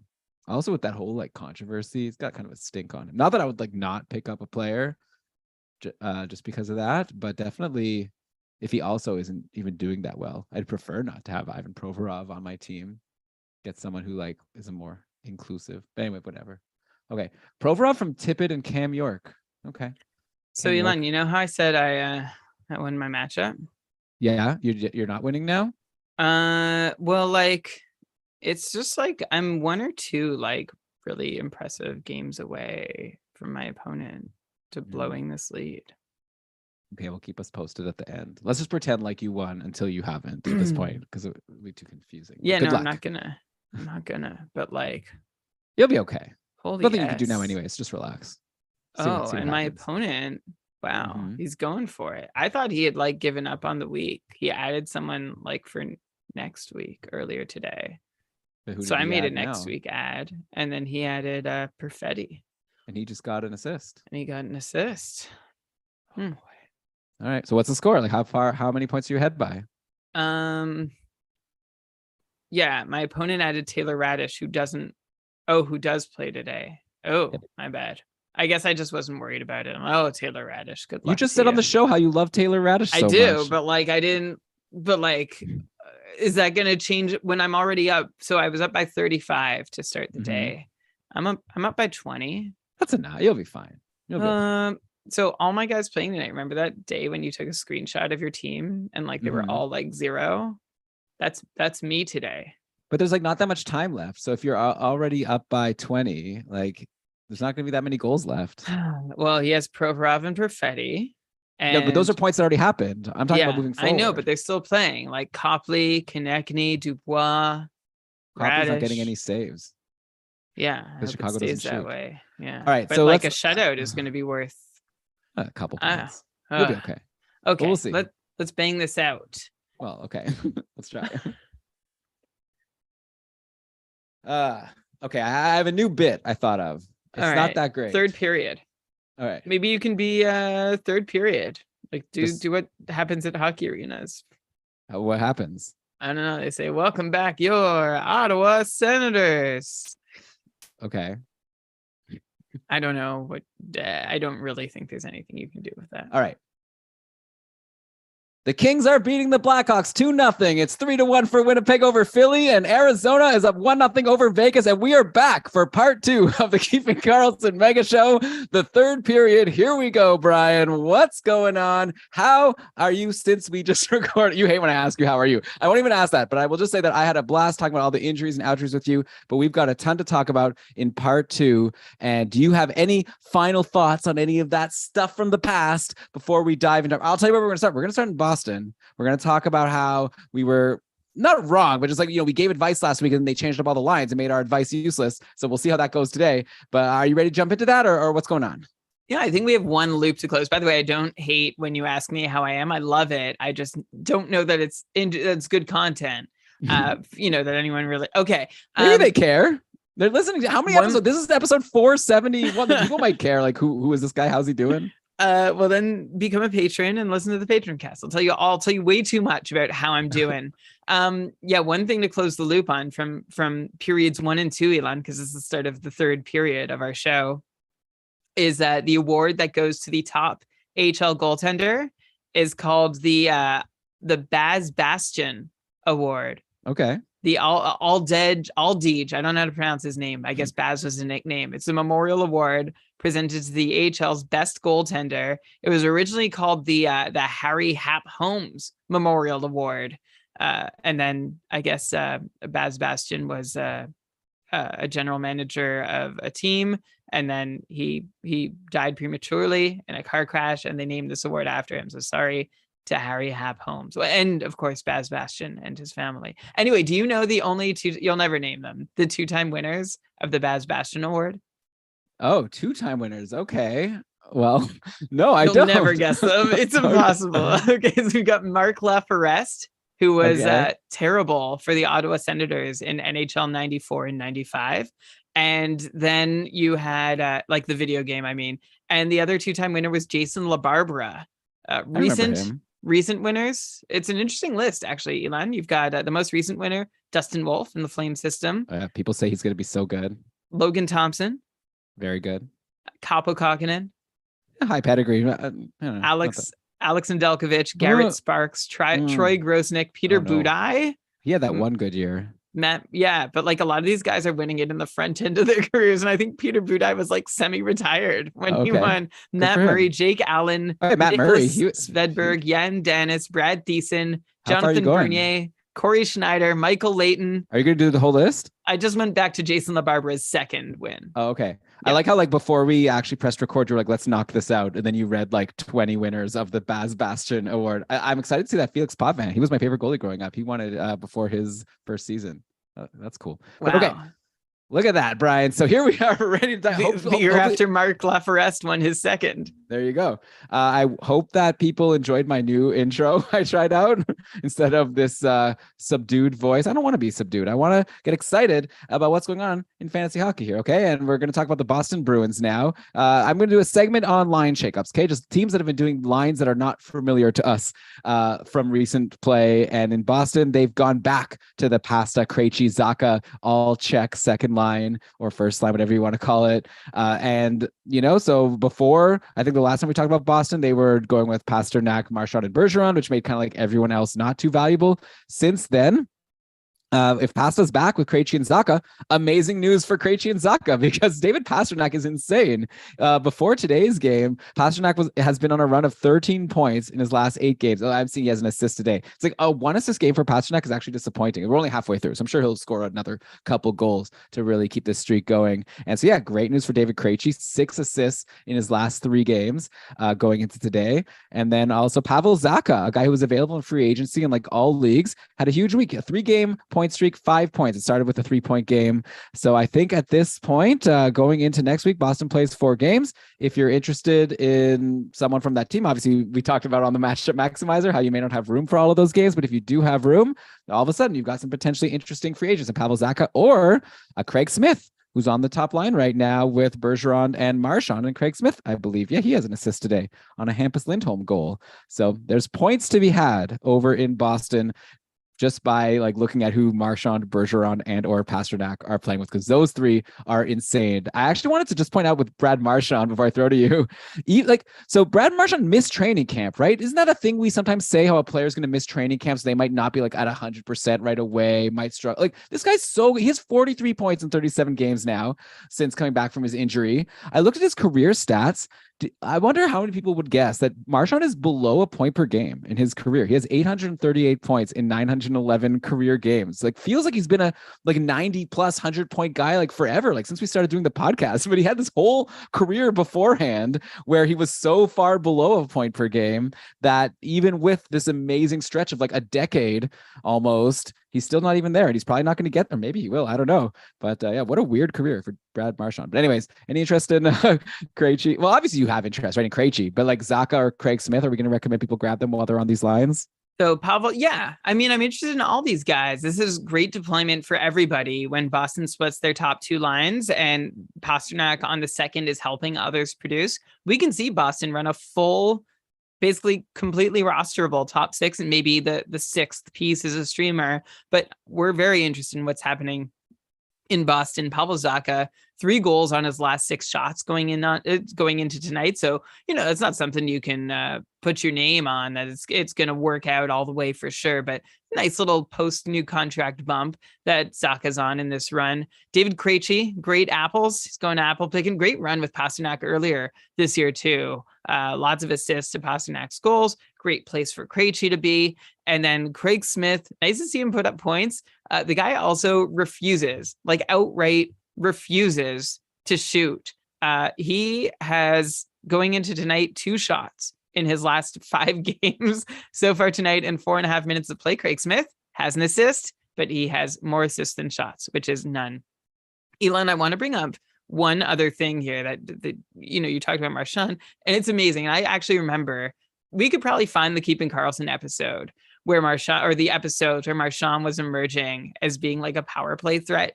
And I'm going to cop to being initially skeptical. Like I was like, Brad Marchand has never played in this role before. He's like a middle 6 checking winger. And that seems to be as much as he's ever been used in that kind of role. And we were just like, I remember being really surprised when he stepped up and kept doing what he was doing. It'd be fun to go back and see if we find those.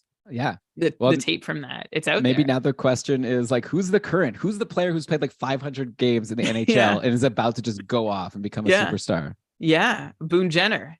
Well, maybe. Well, I remember last year, actually, I was thinking that maybe JT Miller was stepping into that role. He's having as controversial as it's been, like JT Miller still keeps on producing. So maybe he's the next one. Yeah. But actually, I'm going to move from Brad Marchand and focus just for a minute on David Pastrnak, and not in the same favorable way that you were stopping to chat about Brad Marchand. I know. David Pastrnak, no shots in his last game. If we're going to harp on Craig Smith for not shooting, it's only fair. I do the same for Pastrnak, but why this stands out, that's the only game this season that Pastrnak hasn't produced a shot on goal. Twice he's produced a single shot on goal. Every other game, at least 2, often more, including 6, 7, 8 shot games. And then going back for the 3 games before the 0 shot game, only 9 shots for Pastrnak, which is, still 3 shots a game. That's good. But this is a guy who's averaged 5 shots per night. And I'm seeing a couple of games where Pasta played fewer than 15 minutes in the last couple of weeks. So one of those was a night where he scored a hat trick, got an assist, and took 8 shots. So I'm not going to read too much into that. But this is just me saying, keep an eye out, I guess. on what's going on with Pasternak and why he's not shooting and why he's playing a little less so far. And 7 minutes of ice time tonight. No shots for Pasternak, but an assist. But that's not what we want. We want Pasternak firing away. Patty in the chat, I saw her tweet just as we were starting to talk about this, and I asked her, like, hey, tell me more. She was mad that Pasternak is passing to Taylor Hall on the power play. Like, Hall is the shooter on the power play. And yeah, I agree. Like, what's up with that? I don't know. This is a change in scenario. So I don't know, Elon. I don't think there's anything to do. I'm not about to overreact and say, if you have Pasternak, sell in case he's injured. I'm not saying that, but I am going to keep an eye on things over the next few games. I want to make sure that Pasta is playing as many minutes as he normally does and shooting about as often as he usually does, and not suddenly deferring a whole bunch because, well, Krejci and Zacha aren't any better shooters than Pasternak. No one on Boston, including on that top power play unit, is a better shooter than David Pasternak. So I would hope that he is the one pulling the trigger unless something's wrong, which I'm not saying there is. I'm just saying my antennae are up. Yeah, I mean, I would need to see a longer stretch. Like, it was like what, like a 3 games or something. It's just so rare. It's a testament to how used to seeing Pasta shoot. Like, we all are. It's such a fixture that even 3 shots a game for 3 games is like, oh, I don't know about this, Elon. I don't know. Okay. So that's your opinion. Okay. There's nothing to do about it. I'm not. That's your opinion is a classic line for when, like, you just want to move on. Me just saying, you're like, embarrassed by what someone else has said. Okay, that's your opinion. Next player. I don't know.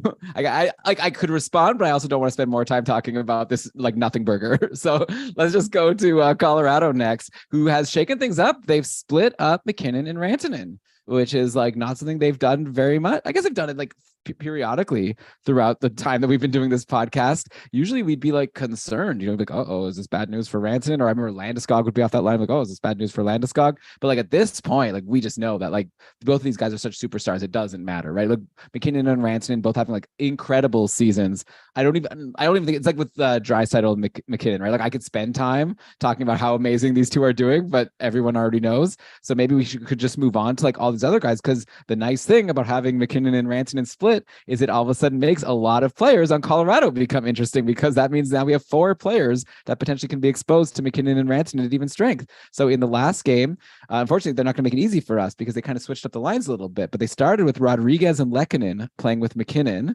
But then at some point, Nichushkin, who was playing with Rantanen, he moved up to play with McKinnon and Lehkonen.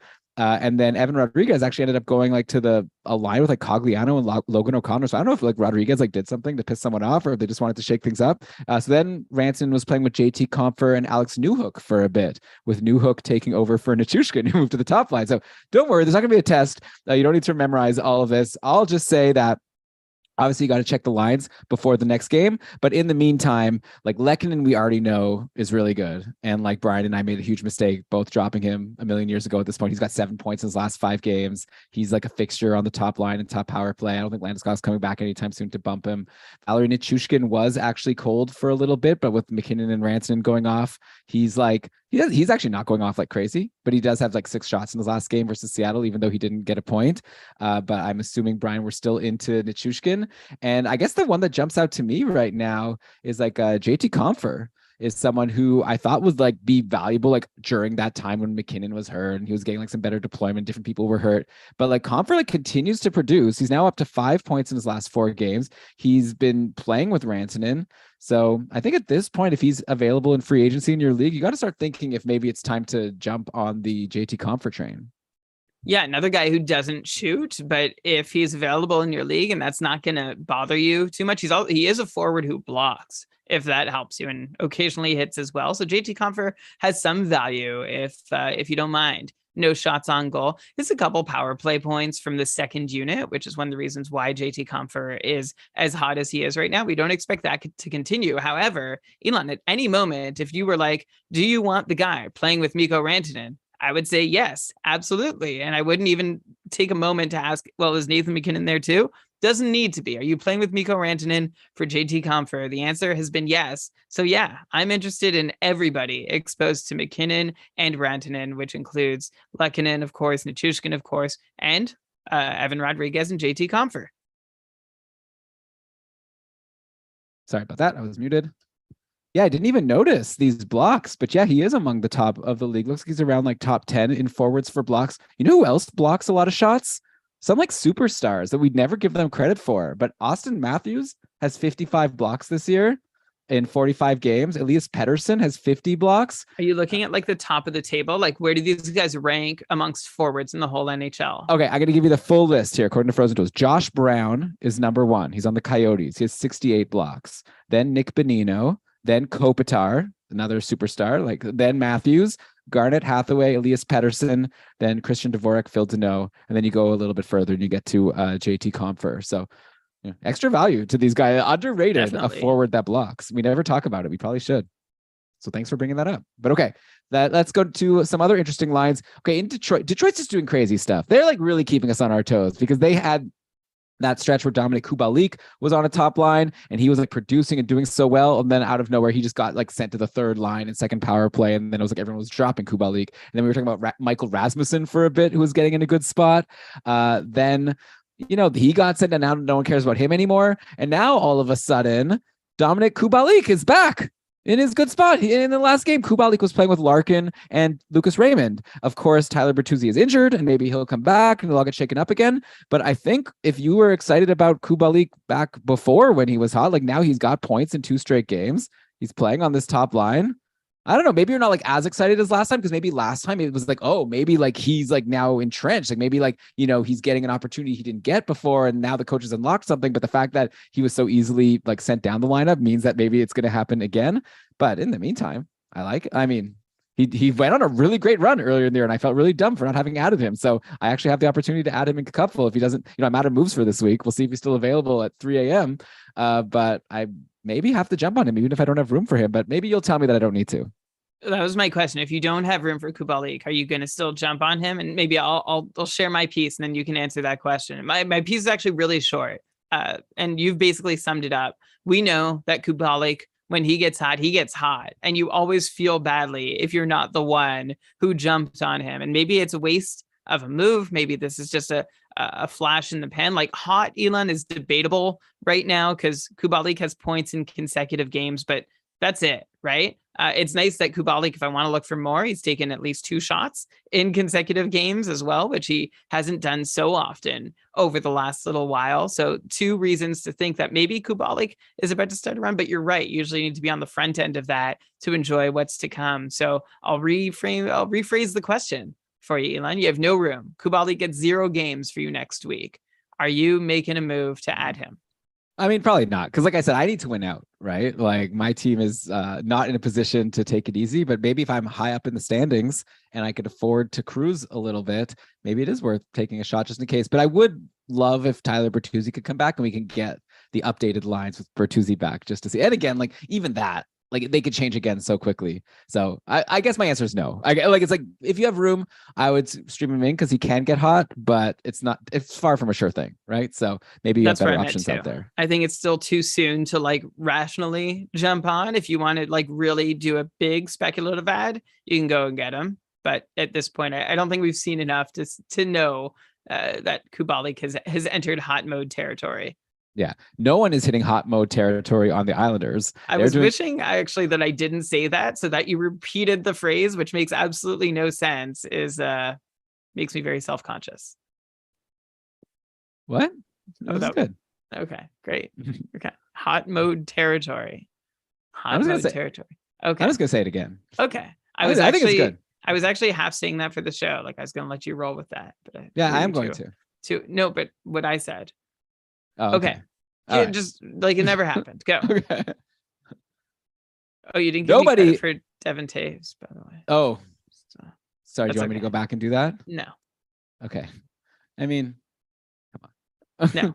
None of those points were on the power play. Yeah. Just so you know. You're like, oh, Cale Makar's back. He's not going to be top power play. It doesn't matter. I know. Yeah. He had a couple good games. Yeah.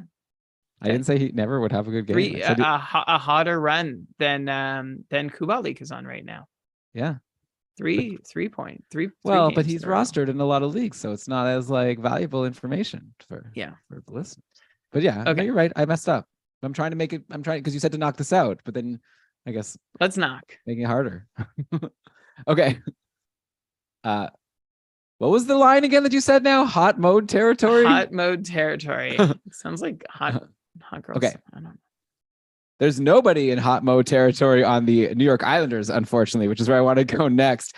This team is doing anything they can to try to get some goals. And yeah, it's not working. So the latest line. So we've got Anders Lee and Matt Barzal reunited. It feels like it's been forever, right? Like Lee and Nelson were together for so long and doing so well. Like midway through last year, they made that switch and it seemed to work out really well for all parties involved. But yeah, the Islanders just trying to get something going. And all of a sudden, like, it didn't help.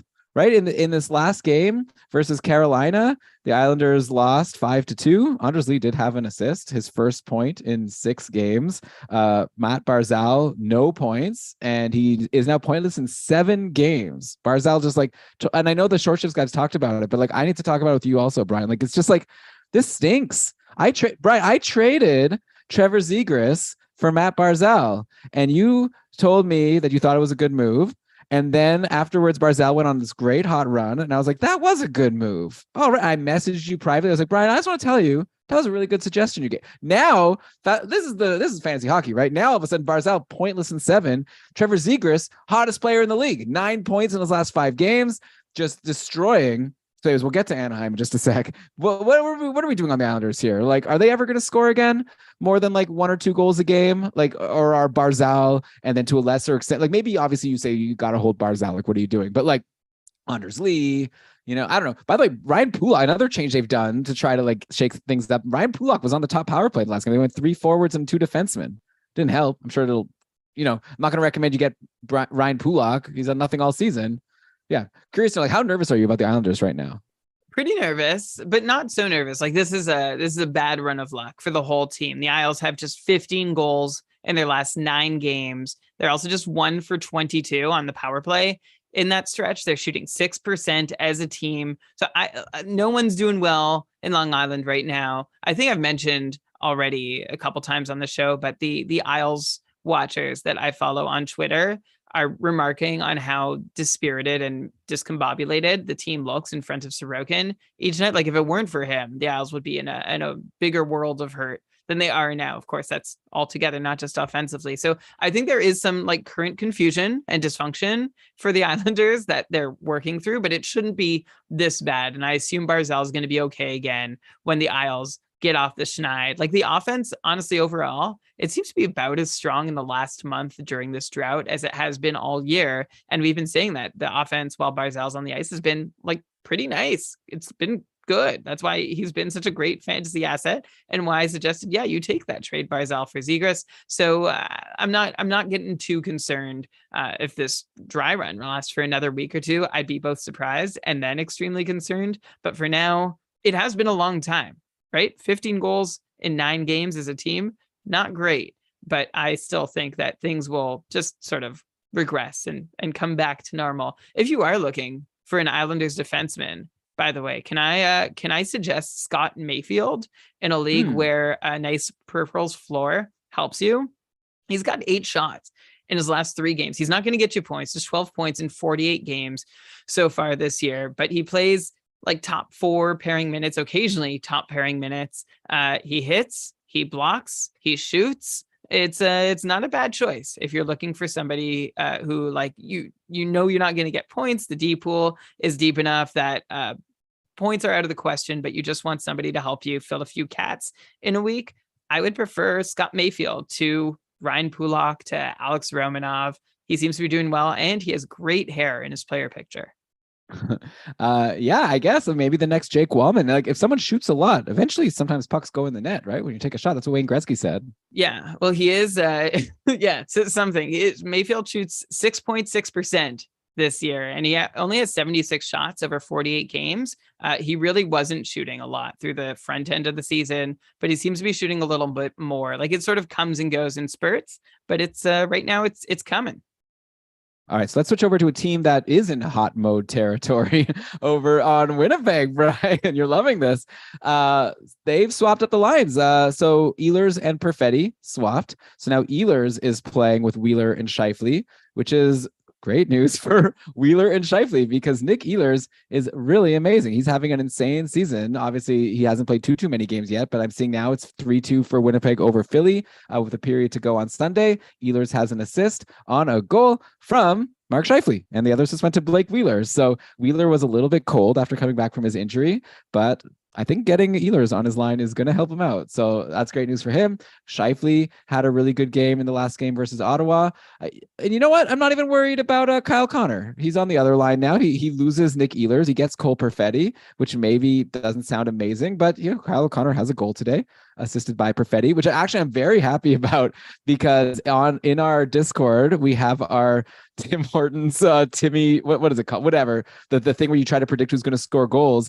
And then one of the patron in our Tim's Club, let me just get the name. Oh yeah, the Stripeless Zebra here, Super Dave. He had 6 days in a row of goals. If you get 7 days in a row, you get a week of free coffee. Okay. And then he was like, I'm thinking of going with Jack Hughes today. And then I suggested, I think I would go with Kyle Connor, because they're playing against, Philly's not even playing Carter Hart today. They're playing Felix Sandstrom. So I said, I'll go Connor. And then he was like, okay, I agree with you. He went Connor. And then like a minute into the Devils game this afternoon, Jack Hughes scored. And I was all nervous, like, oh no, what have I done? I cost the Stripeless Zebra a whole week of free coffee. But thankfully, Kyle Connor did score a goal. So all's well that ends well in Timmy's land and on the Jets. And I don't even know, is there even a takeaway here? Should we now maybe expect something to change for Cole Perfetti as the one guy in the top 6 who's been kind of cold and is still available in a lot of leagues? Or do you think it's like a shakeup that won't have too many fantasy implications? I'm going to go with the latter.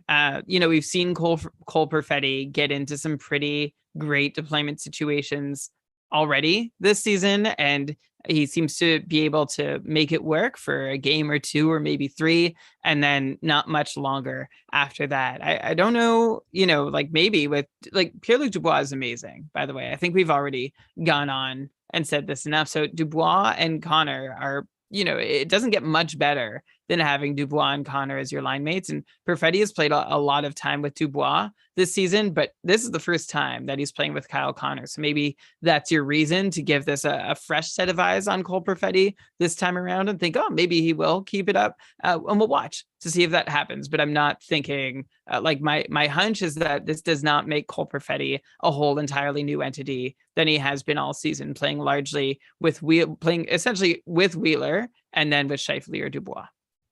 Okay, by the way, speaking of Dubois, I know we say he's awesome, so I'll just throw it out there for you to swat away.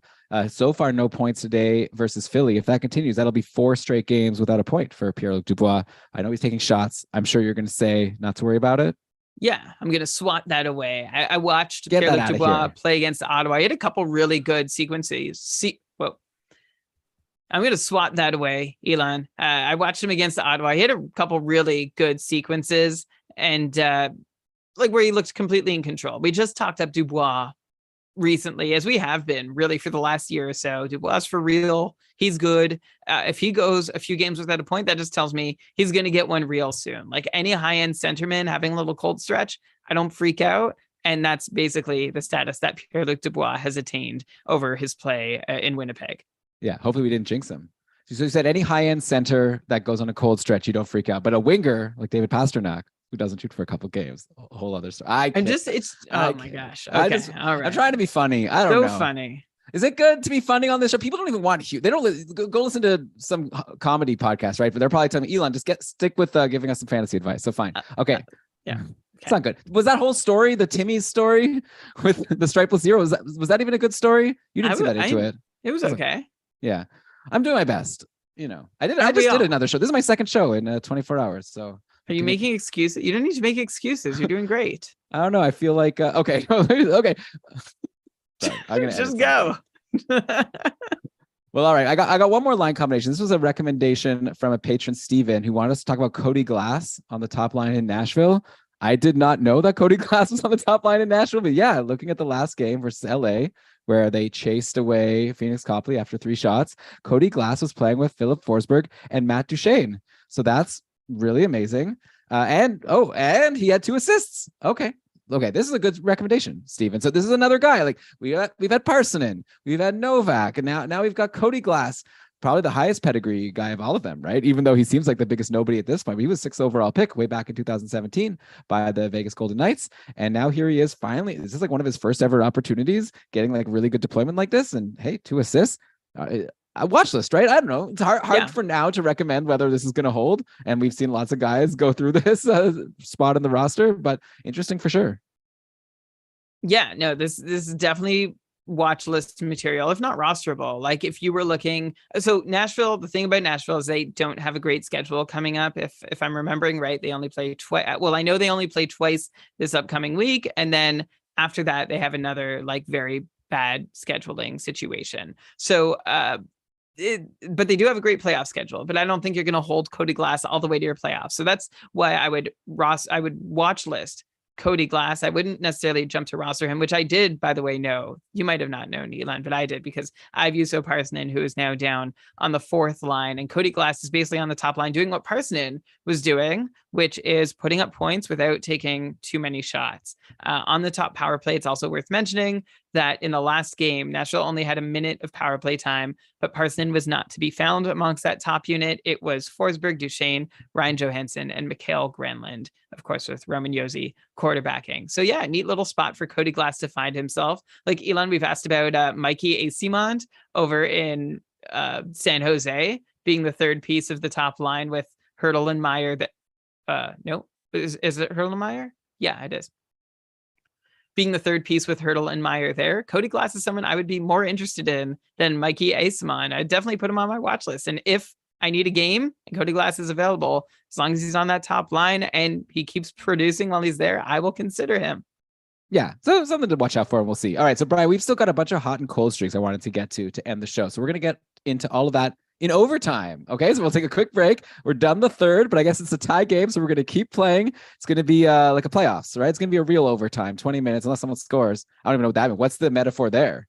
I guess like if one of us has to go, it's like a goal just got scored. Sudden We have death. to end early. Yeah. One of us dies suddenly. Oh, damn. Okay. Well, hopefully that won't happen. We'll be back in just a sec. You're listening to Keeping Karlsson. All right, Brian, we are back for overtime, hot streaks and cold streaks. Here we go. I already brought it up before, but let's dive in a little bit. Trevor Zegras over on Anaheim, totally crushing it. He is doing so well. Like I said, 9 points in his last 5 games. Every time Anaheim plays lately, you're seeing points from Trevor Zegras and also points from some other guys, right? Like he's been playing on a line with Ryan Strome and Max Comtois. Ryan Strome is someone who used to be rostered in most of my leagues for the past few years when he was on the Rangers. He wasn't doing too much this season, but all of a sudden Ryan Strome has 4 points in 4 games, all assists. I'd imagine assists. I should have looked this up, but probably assists on goals by Trevor Zegras, if I were to guess. Adam Henrique is also doing well. So has something changed in Anaheim? Is this now a team that scores a lot? Is it because of Trevor Zegras? Like, what do you think is going to happen now in the second half of the year? Are we going to get more of this, or do you think Zegras is on a hot streak that won't be able to sustain on this team that generally doesn't score too many goals? Yeah, it's going to be really hard to keep scoring on Anaheim. It's really great that Zegras is doing so well, except for you because you traded him for Barzal. But Zegras is absolutely on a tear. 7 goals in 8 games. Scored those 7 goals on 19 shots. So he's shooting 37%. One of those has come on the power play for Zegras. So this is all to say he's doing well. But I'm not feeling like this is all of a sudden a big turnaround for Zegras or anybody else in Anaheim. Like Henrique and Strome are also doing really great for the Ducks. Henrique, he's also scoring on a very high percentage of his shots, 4 goals on his last 7 shots. And Ryan Strome is there picking up assists for both of those guys. So good for Henrique, Strome, and Zegras for getting hot. That's fantastic. The team is shooting better in Anaheim, but they're not looking substantially more dangerous that I could see. Like maybe they're looking a little bit better, but the bar was pretty low. So nothing I'm getting excited about. There's always the possibility that, this has been a sad season for Anaheim. They look dispirited a lot of nights too. So now, you score a few goals, get momentum, start believing in yourself. Imagine this is good and encouraging for the Ducks, and maybe it does kickstart a little bit more production than we've been seeing so far, but I'm not about to jump and think that any of this is going to last for very long. Elon, I have a question about the decor you in Anaheim. So John Klingberg has gotten in on some of this scoring. He was just dropped in my cupful division, and you heard what my decor looks like. It's not as bad as it sounds, but it's pretty bad. But Klingberg he's got 2 assists, a goal and assist in his last 4 games. Not too many shots, a hit and a block every so often. Are you at all interested No. in John Klingberg? I mean, his Yeah. last couple games, he has no points and only one shot in each. So yeah, he had 2 games where he got points. Um, he's not on the top power play. Like anything could happen, but I Yeah. don't see a reason to jump on him. Probably there's better options out there. Yeah, I'm not gonna jump on him either, but I am gonna throw out another name here on the Anaheim blue line. And Oh no. if you weren't interested in Jalen Chatfield or Scott Mayfield, I've here's got I, here's the guy. I've got a guy who you might be legitimately interested in, Okay, Elon. let me guess. Let me try to guess. Okay. So I feel like you're not gonna say like Fowler, even though he's on the top power play, because that's too like obvious, and also he's been so boring. So I guess we're talking about a peripherals. Is Kulikov getting blocks again? Is it Kulikov? I don't know. He's not the guy. Who else is there? Nathan Bolio? Beaulieu? No. So is it Shattenkirk? No. Who? Simon Benoit? Yeah, or I don't know if it's Simone or Simon Benoit, but he's got 2 goals in his last 2 games. I'm not expecting any of that to last. He hits a lot, right? I see. Okay. He hits a ton and he blocks and a couple shots on, at least 2 shots on goal per game for the last 4 games. So like these goals are sort of what got him on my radar. I was like, this isn't a name I'm used to seeing when I, sort by recent fantasy points. Simone Benoit. He's undrafted. He's 24 years old, but he's got it. Like he's almost like Elon. I've rostered Luke Shen for a bunch of the couple season just because those hits. Some games make him worthwhile, and a couple shots on goal and a random point. Random is too often for Benoit. He has just 5 points in 43 games and 3 goals and 2 assists, which is a very strange defenseman stat line. And up to his 41st game, he had just 3 points. But for a league that counts hits, Simone Benoit could be helpful and fill a little bit of your shots and blocks categories too. Sure. Yeah, I didn't think that he would be coming up today. Let me throw in another defenseman who's pretty decent for peripherals, but also I think could get points and is like going to be rostered in a lot of leagues, not just for like that one category. Over in Columbus, Nick Blankenberg, who we've hinted at a couple times. Brian, I'm into Nick Blankenberg. He's been on the second power play, but Adam Boqvist has been on the top power plays. But I don't feel like I'm just saying that I think there's a chance that Blankenberg could even get an opportunity at some point.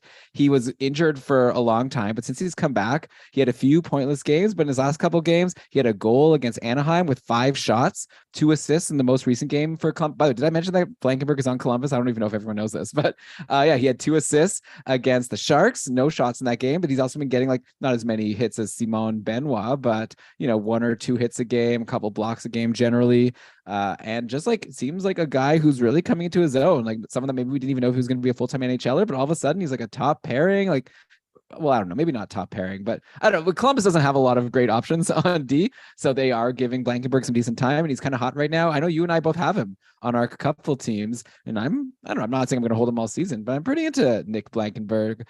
Curious to get your thoughts on what he's been up to so far. Yeah, I like Nick Blankenberg. I have him on my full roster, and I'm glad I did. I added him coming out of his injury. And like you said, Elon, he was sort of like a 7th defenseman last year who came in and made an impression.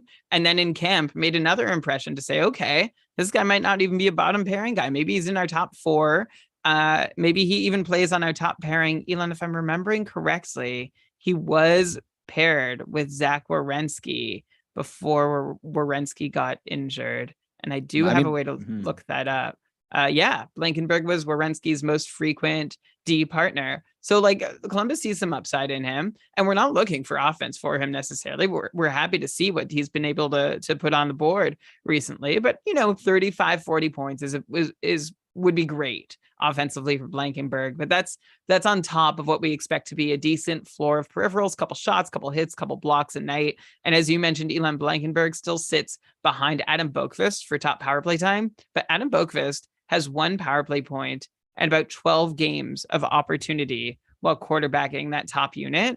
And I wonder if it's just a matter of time that Blankenberg does get a look on that top unit. So I guess Columbus doesn't care that Boqvist isn't pointing, but they probably care that they've only scored 3 times on their last 26 opportunities, which is a 12% conversion rate, which is less successful than you ought to be. So I don't know, something to look into. Nice peripheral floor for Blankenberg, and maybe a little bit of upside, more upside with Werenski in the lineup, though, probably.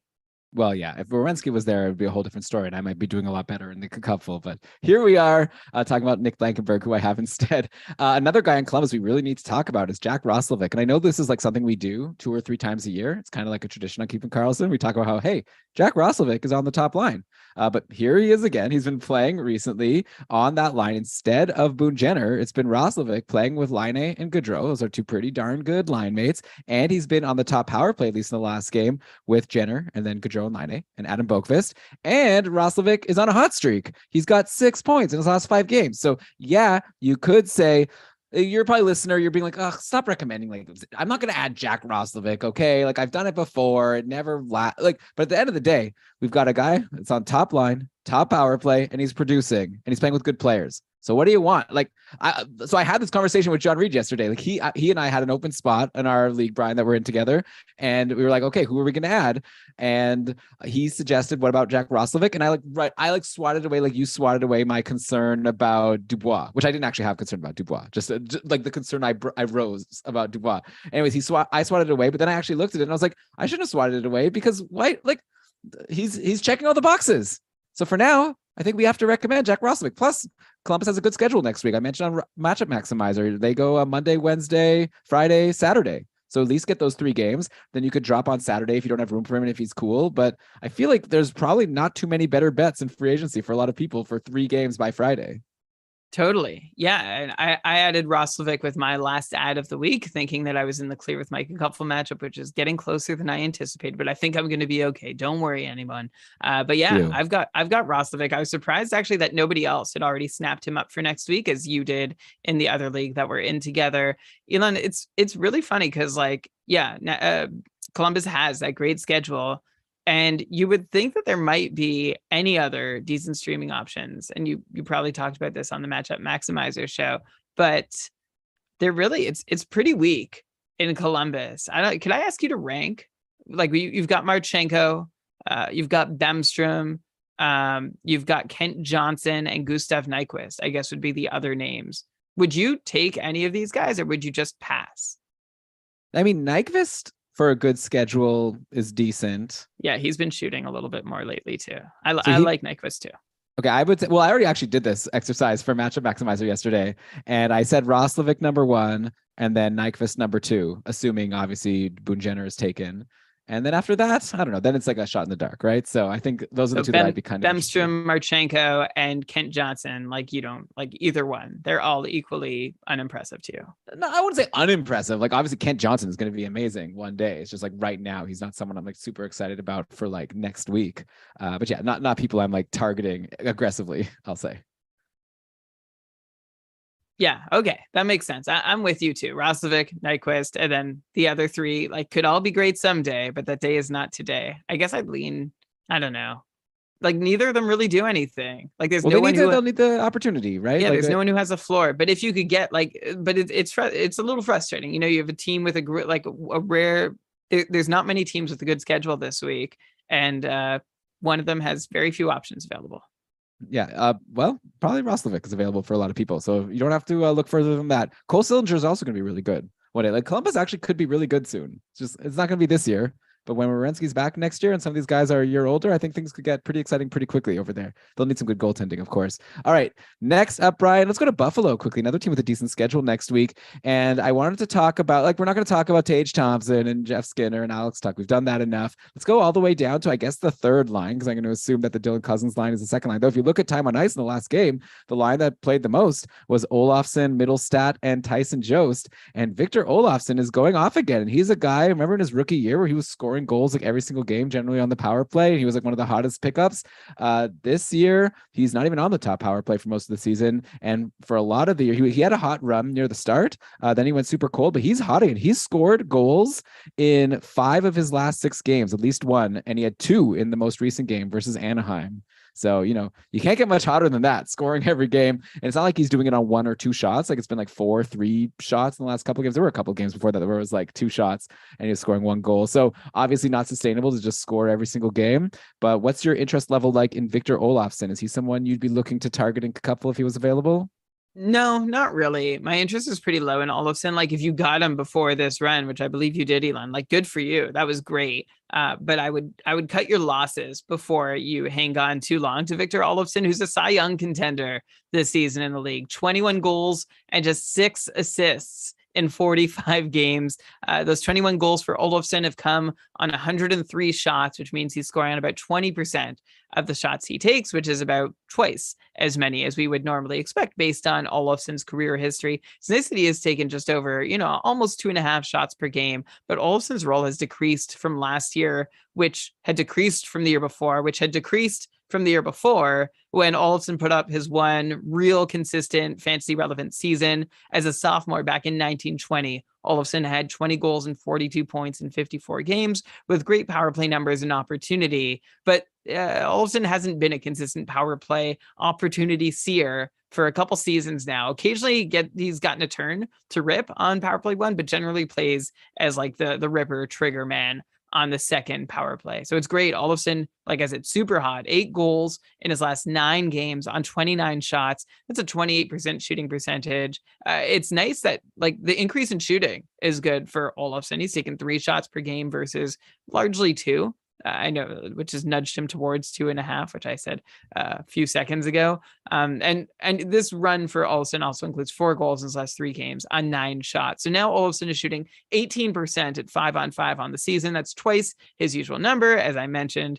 And, again, it's nice. Olofsson is shooting more often, not apparently any more dangerously, though. I think he's just getting more goals in than he should, even with that increase in shooting rate. So good for you, Olofsson, for building on your game, but this is still way too much for us to continue expecting.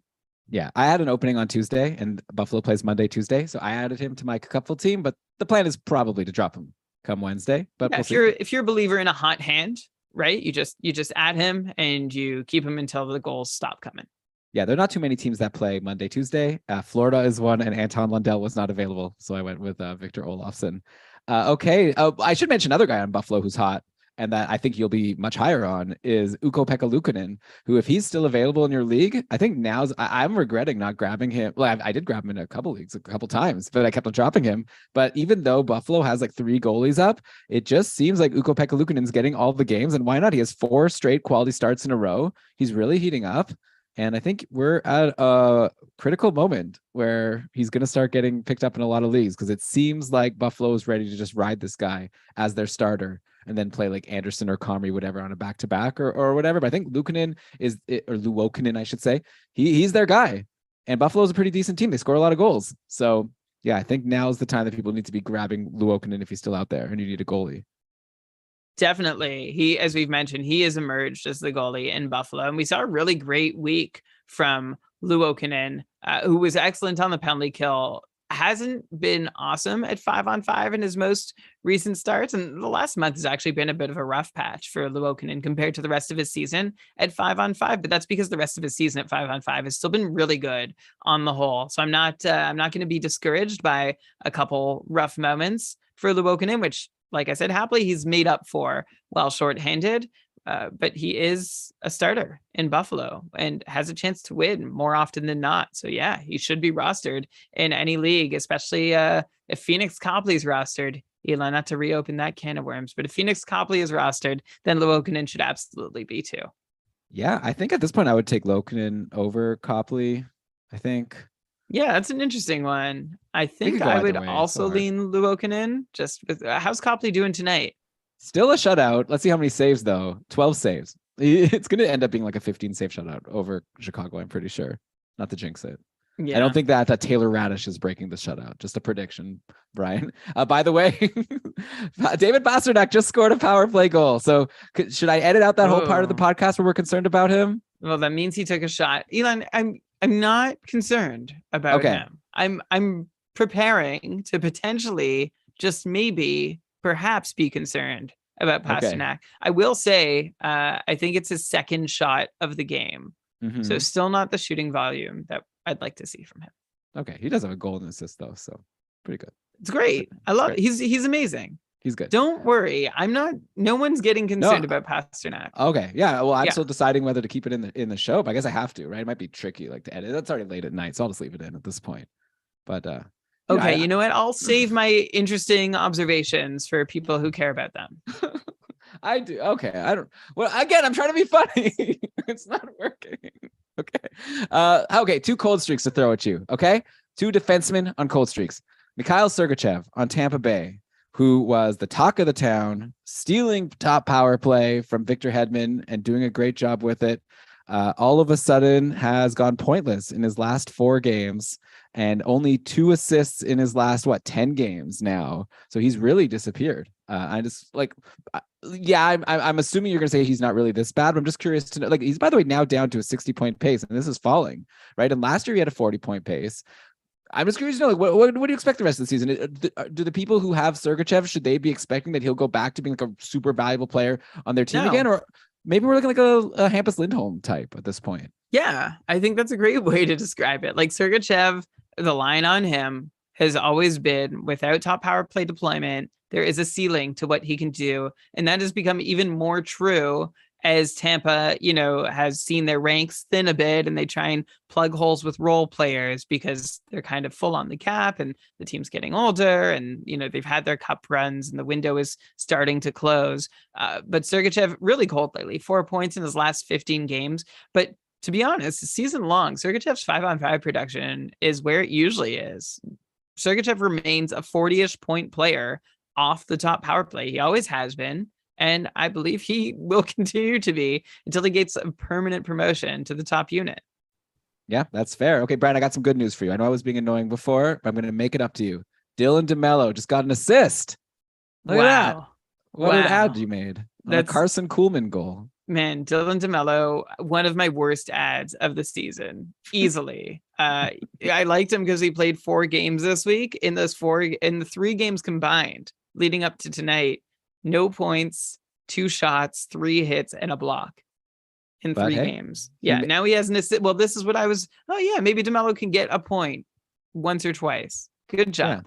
Yeah. It's like from Dumb and Dumber. It's like it's all like, what was the line again? When he he sold the truck for the scooter, and then the guy's like, I thought you couldn't get any dumber, and then you go ahead and totally redeem yourself, Dylan DeMello. That was the line. I should rewatch that movie. That was a really fun movie. I can't wait. Brian, we both have daughters. It'll be really fun to show them this movie one day. I can't wait till she's old enough. It's actually annoying that I have to wait so long. How long do you have to wait? Why wait?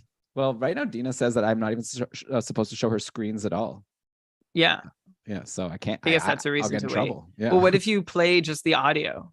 Well, she won't get it. Like, she won't get it. Oh yeah. Your 3-month-old needs the visuals to really process Dumb and Dumber. How long do I have to wait? Like, what's the right age to show a kid Dumb and Dumber? I don't want to waste it when she's too young, and then she'll be like, "This sucks," and then like she'll never want to watch it again. Yeah, there is some science on this, like screens. And, okay, the screens thing. But I don't even care so much. I care more about just like when's the. There's no science on when Jim Carrey is appropriate for for young children.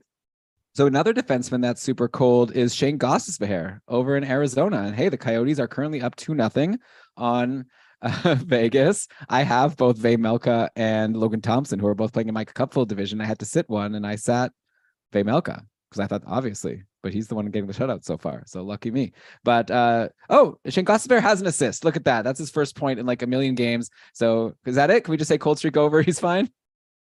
I mean, okay. He was pointless in 7, I will say, before this assist that he just picked up today.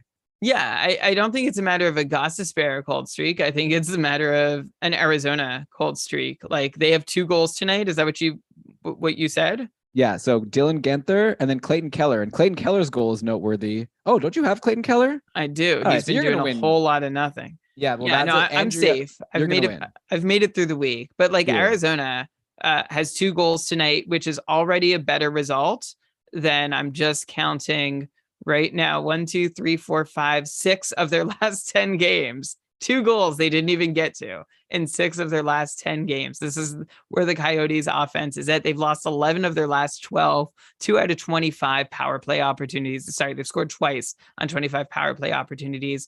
And the Coyotes have 20 goals on 325 shots, which is a 6% shooting success rate. Elon, we started this, we jinxed it. We were talking about why Gostisbehere had been so successful and why we were seeing so like surprising value from Coyotes. And we talked about how they'd been on a shooting percentage bender for a year and a half. Ever since then, that shooting percentage bender has gone the other direction. So this is a bad offensive team. I don't even expect them to be a whole lot better than they have been over this last stretch. So goals are golden for the Coyotes. And honestly, I've been trying to deal Keller for a couple months now because I'm not feeling great about what he's able to accomplish. I don't think he's bad. And actually, he's been able to still manage a pretty impressive point pace given the situation that Keller's in. Like he's now, he's got a 66 point pace, which is unreal given how weak offensively the team he plays for is. But I'm not that optimistic about the rest of the season. So I've been trying to deal him. And if Keller or Gostisbehere are able to string another few games together where they are putting up points, I'm going to try and sell my Keller, and you should try and sell your Gostisbehere again, just because I think the Coyotes are going to be prone to a lot of long spells with very little offense. And it's not a discredit to the skill of Keller and Gostisbehere. It's just there's not a whole lot to work with. Yeah, that's fair. But nice to see he got something today against the Coyote. Against the Golden Knights, who haven't scored against Arizona, which is surprising, or would be surprising, you'd think, because they have Jack Eichel, who's an amazing superstar who had such a great start to the year. But all of a sudden, Jack Eichel is my next cold streak I want to bring up, Brian, because all of a sudden he's on a streak of only 1 point in his last 5 games, assuming he doesn't get a point today. I guess there's still a little bit of time. Also, his shooting is down. I know how concerning that is for you. So at this point, how worried should we be that Jack Eichel might, I don't know, have something wrong with him, or maybe he's like just can't produce without Mark Stone? Like, we got a whole half a season to go. He's fallen now below a point per game. He's now at 34 points in 35 games. Do you think he's going to end above a point per game or below a point per game at this point? Oh, that's a great question. Like, it should be an easy answer. Like, no, Jack Eichel's going to be fine, but he hasn't looked fine since coming back into the lineup, which is a mix, I think, of him and the team. Let's just go back a bit and see that Jack Eichel, before being injured, 90 point pace, 29 points in 27 games. Eichel has 3 points in 27 games. Eichel had 3 points in the game that he returned from injury. And like, that was great. Way to go, Jack Eichel. Since then, just 2 points in his last 6 games, 16 shots, but 10 of those 16 shots came in just one single game. So outside of that one game, 6 shots in 5 games for Eichel. He's gotten a couple games without any shots at all. And this is compared to before the injury. Like, Eichel, before being injured, his shot rates were higher by like a not insignificant amount, like a noticeable amount. He was seeing better on ice numbers. So his teammates were doing better and his line was doing better. And that actually brings me to my next point on Eichel, which is that like his line mates are rotating a lot. Like, early success this season came with Stevenson and Mark Stone. Eichel started the season with Stevenson and Riley Smith, but was not seeing a whole lot of success in those first few games until Mark Stone jumped on the line, which is a big credit to Mark Stone. But now that Stone is out and Eichel's back, Eichel's been playing with like a mix of a whole bunch of guys, like Riley Smith, Marchessault, Cotter, a little bit of Kessel. I think Michael Amadio has been on his line for a bit too. Like, we're seeing a big mishmash. And I just don't know where the merry-go-round stops. And I think once it does is when things maybe get better for Jack Eichel. Vegas as a team looks a little lost, eh? Their power play has also not been great since Eichel's return, just 1 for 9 in 6 games, which isn't great either. Like, Vegas isn't even drawing penalties at a reasonable rate. So look, a lot of reasons to not be so thrilled about what we're seeing from Jack Eichel since returning from injury. I hold out hope that he can overcome whatever challenges exist, but holding on to a point per game pace, unless we see him settle in with some line mates that he's clicking with and start shooting again, I would be concerned that Jack Eichel can't get all the way up to that point per game pace. Yeah, it'll be, yeah. If Stone came back, if like Shea Theodore came back, then we'd be seeing more of like the Golden Knights that we were expecting going into the year. Yeah, it's tough. Like, Eichel's playing today with Stevenson, who's super cold right now, and Michael Amadio. So it's hard to get a point per game with these types of guys, unfortunately. And like, on the power play, Eichel, Stevenson, Nick Roy, and Paul Cotter, and Alex Pietrangelo. That's a wild top power play. That's the top power play. I guess they're saving Smith, Karlsson, Marchessault for the other power play. I guess so. Shea Theodore, by the way, I think is going to be traveling with the team. Oh And yeah, so that could be Pietrangelo good. still cold, so there we'll see. We'll see what happens when Shea Theodore gets back into the lineup. Mm-hmm. Yeah, I mean, right now everyone's cold. Hopefully, it's just good for. I know, like normally it's like, oh, someone's going to come back and that's going to like hurt the person because it's going to take his spot. But at this point, like they need some offense injected, so maybe it'll be helpful. Who knows? Well, how about this offensive injection? Phil Kessel on the power play from Marchessault and William Karlsson. So another Vegas goal that Eichel is not a part of. Yeah. Okay. Good for them. Let's see if they'll be able to come back against the Coyotes here. Half a game to go, 2-1. All right, Brian, let's do one more cold streak. I'm ready to wrap this up. Okay. But I wanted to go to the Rangers really quickly. We had a tweet recently from what is this? Mojangles, I think it is. People have some fun. Yeah, Mojangles is the person. Anyways, tweeted like a bunch of accounts, basically saying holding on to Joel Eriksson Ek, Trocheck, and Forsling in a Bangers Cat League. I've got 3 centers, so Joel Eriksson Ek ends up getting benched so much that Forsling has twice as many games played as him. I need to drop one, not sure who.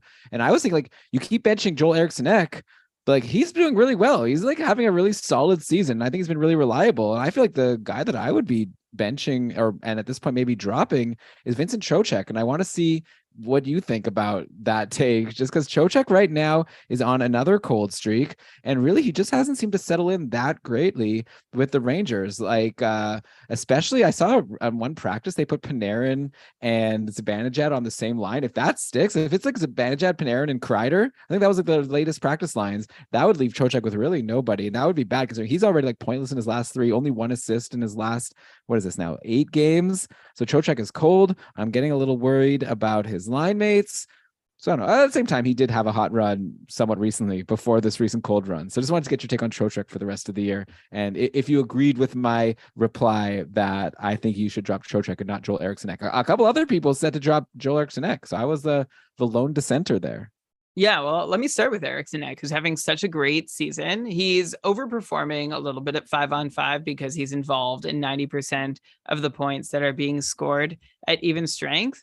But can you really blame him? Because he's playing most of his minutes with Marcus Foligno and Jordan Greenway. So if he's not producing the offense, nobody else is. So I don't even know whether to count that as like a mark of unsustainability. I think it's just impressive that Ek has been producing somewhat reasonably well at 5-on-5, but on the power play too. Ek has 14 power play points in 45 games, a couple shorties as well.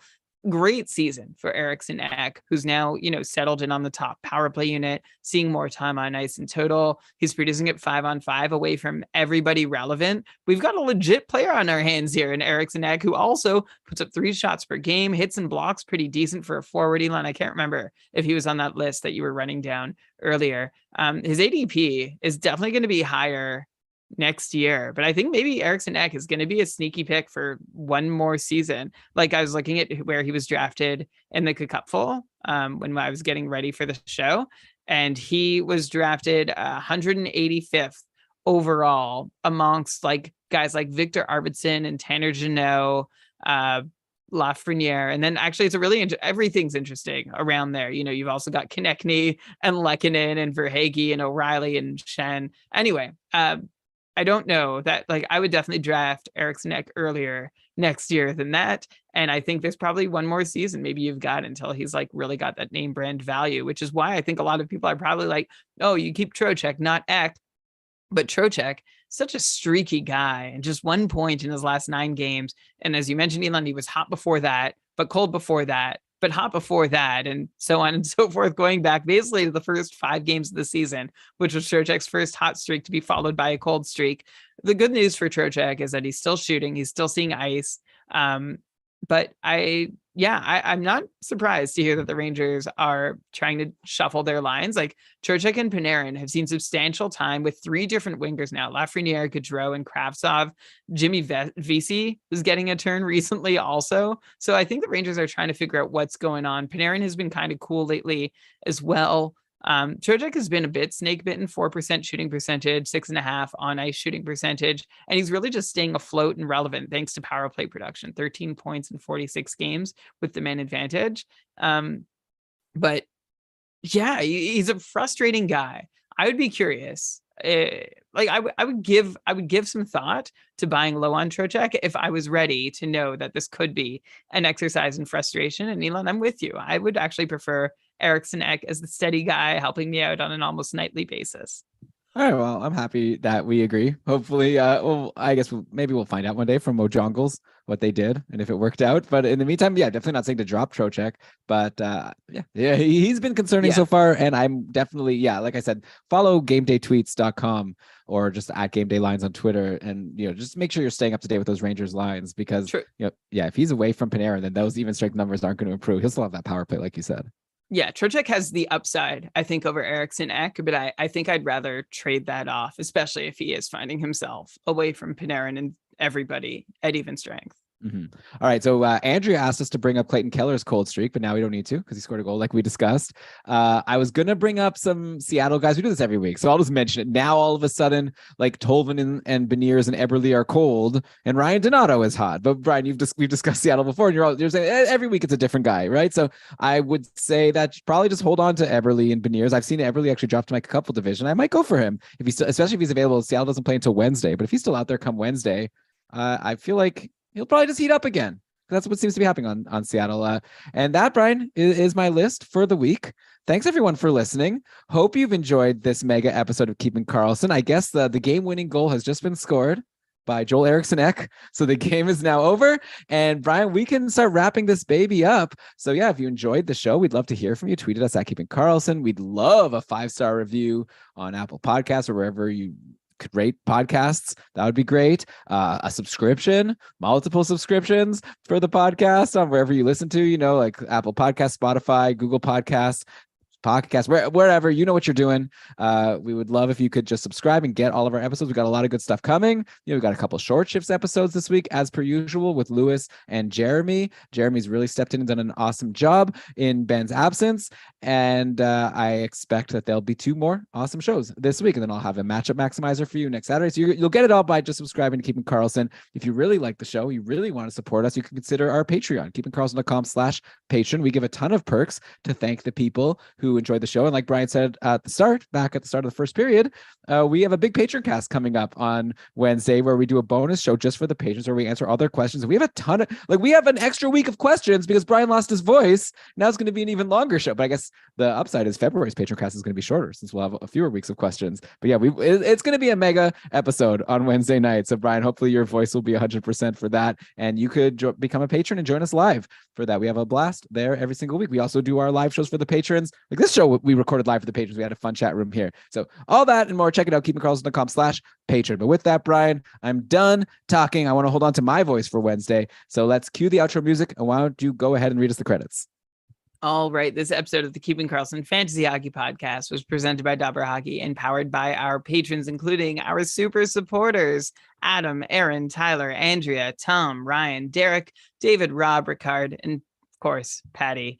Thank you to Kevin Hebert and our team of co-commissions for keeping the Cupful running so freaking smoothly. If you want to hear more, learn more about the league, kkupfl.com. That's the Keeping Karlsson.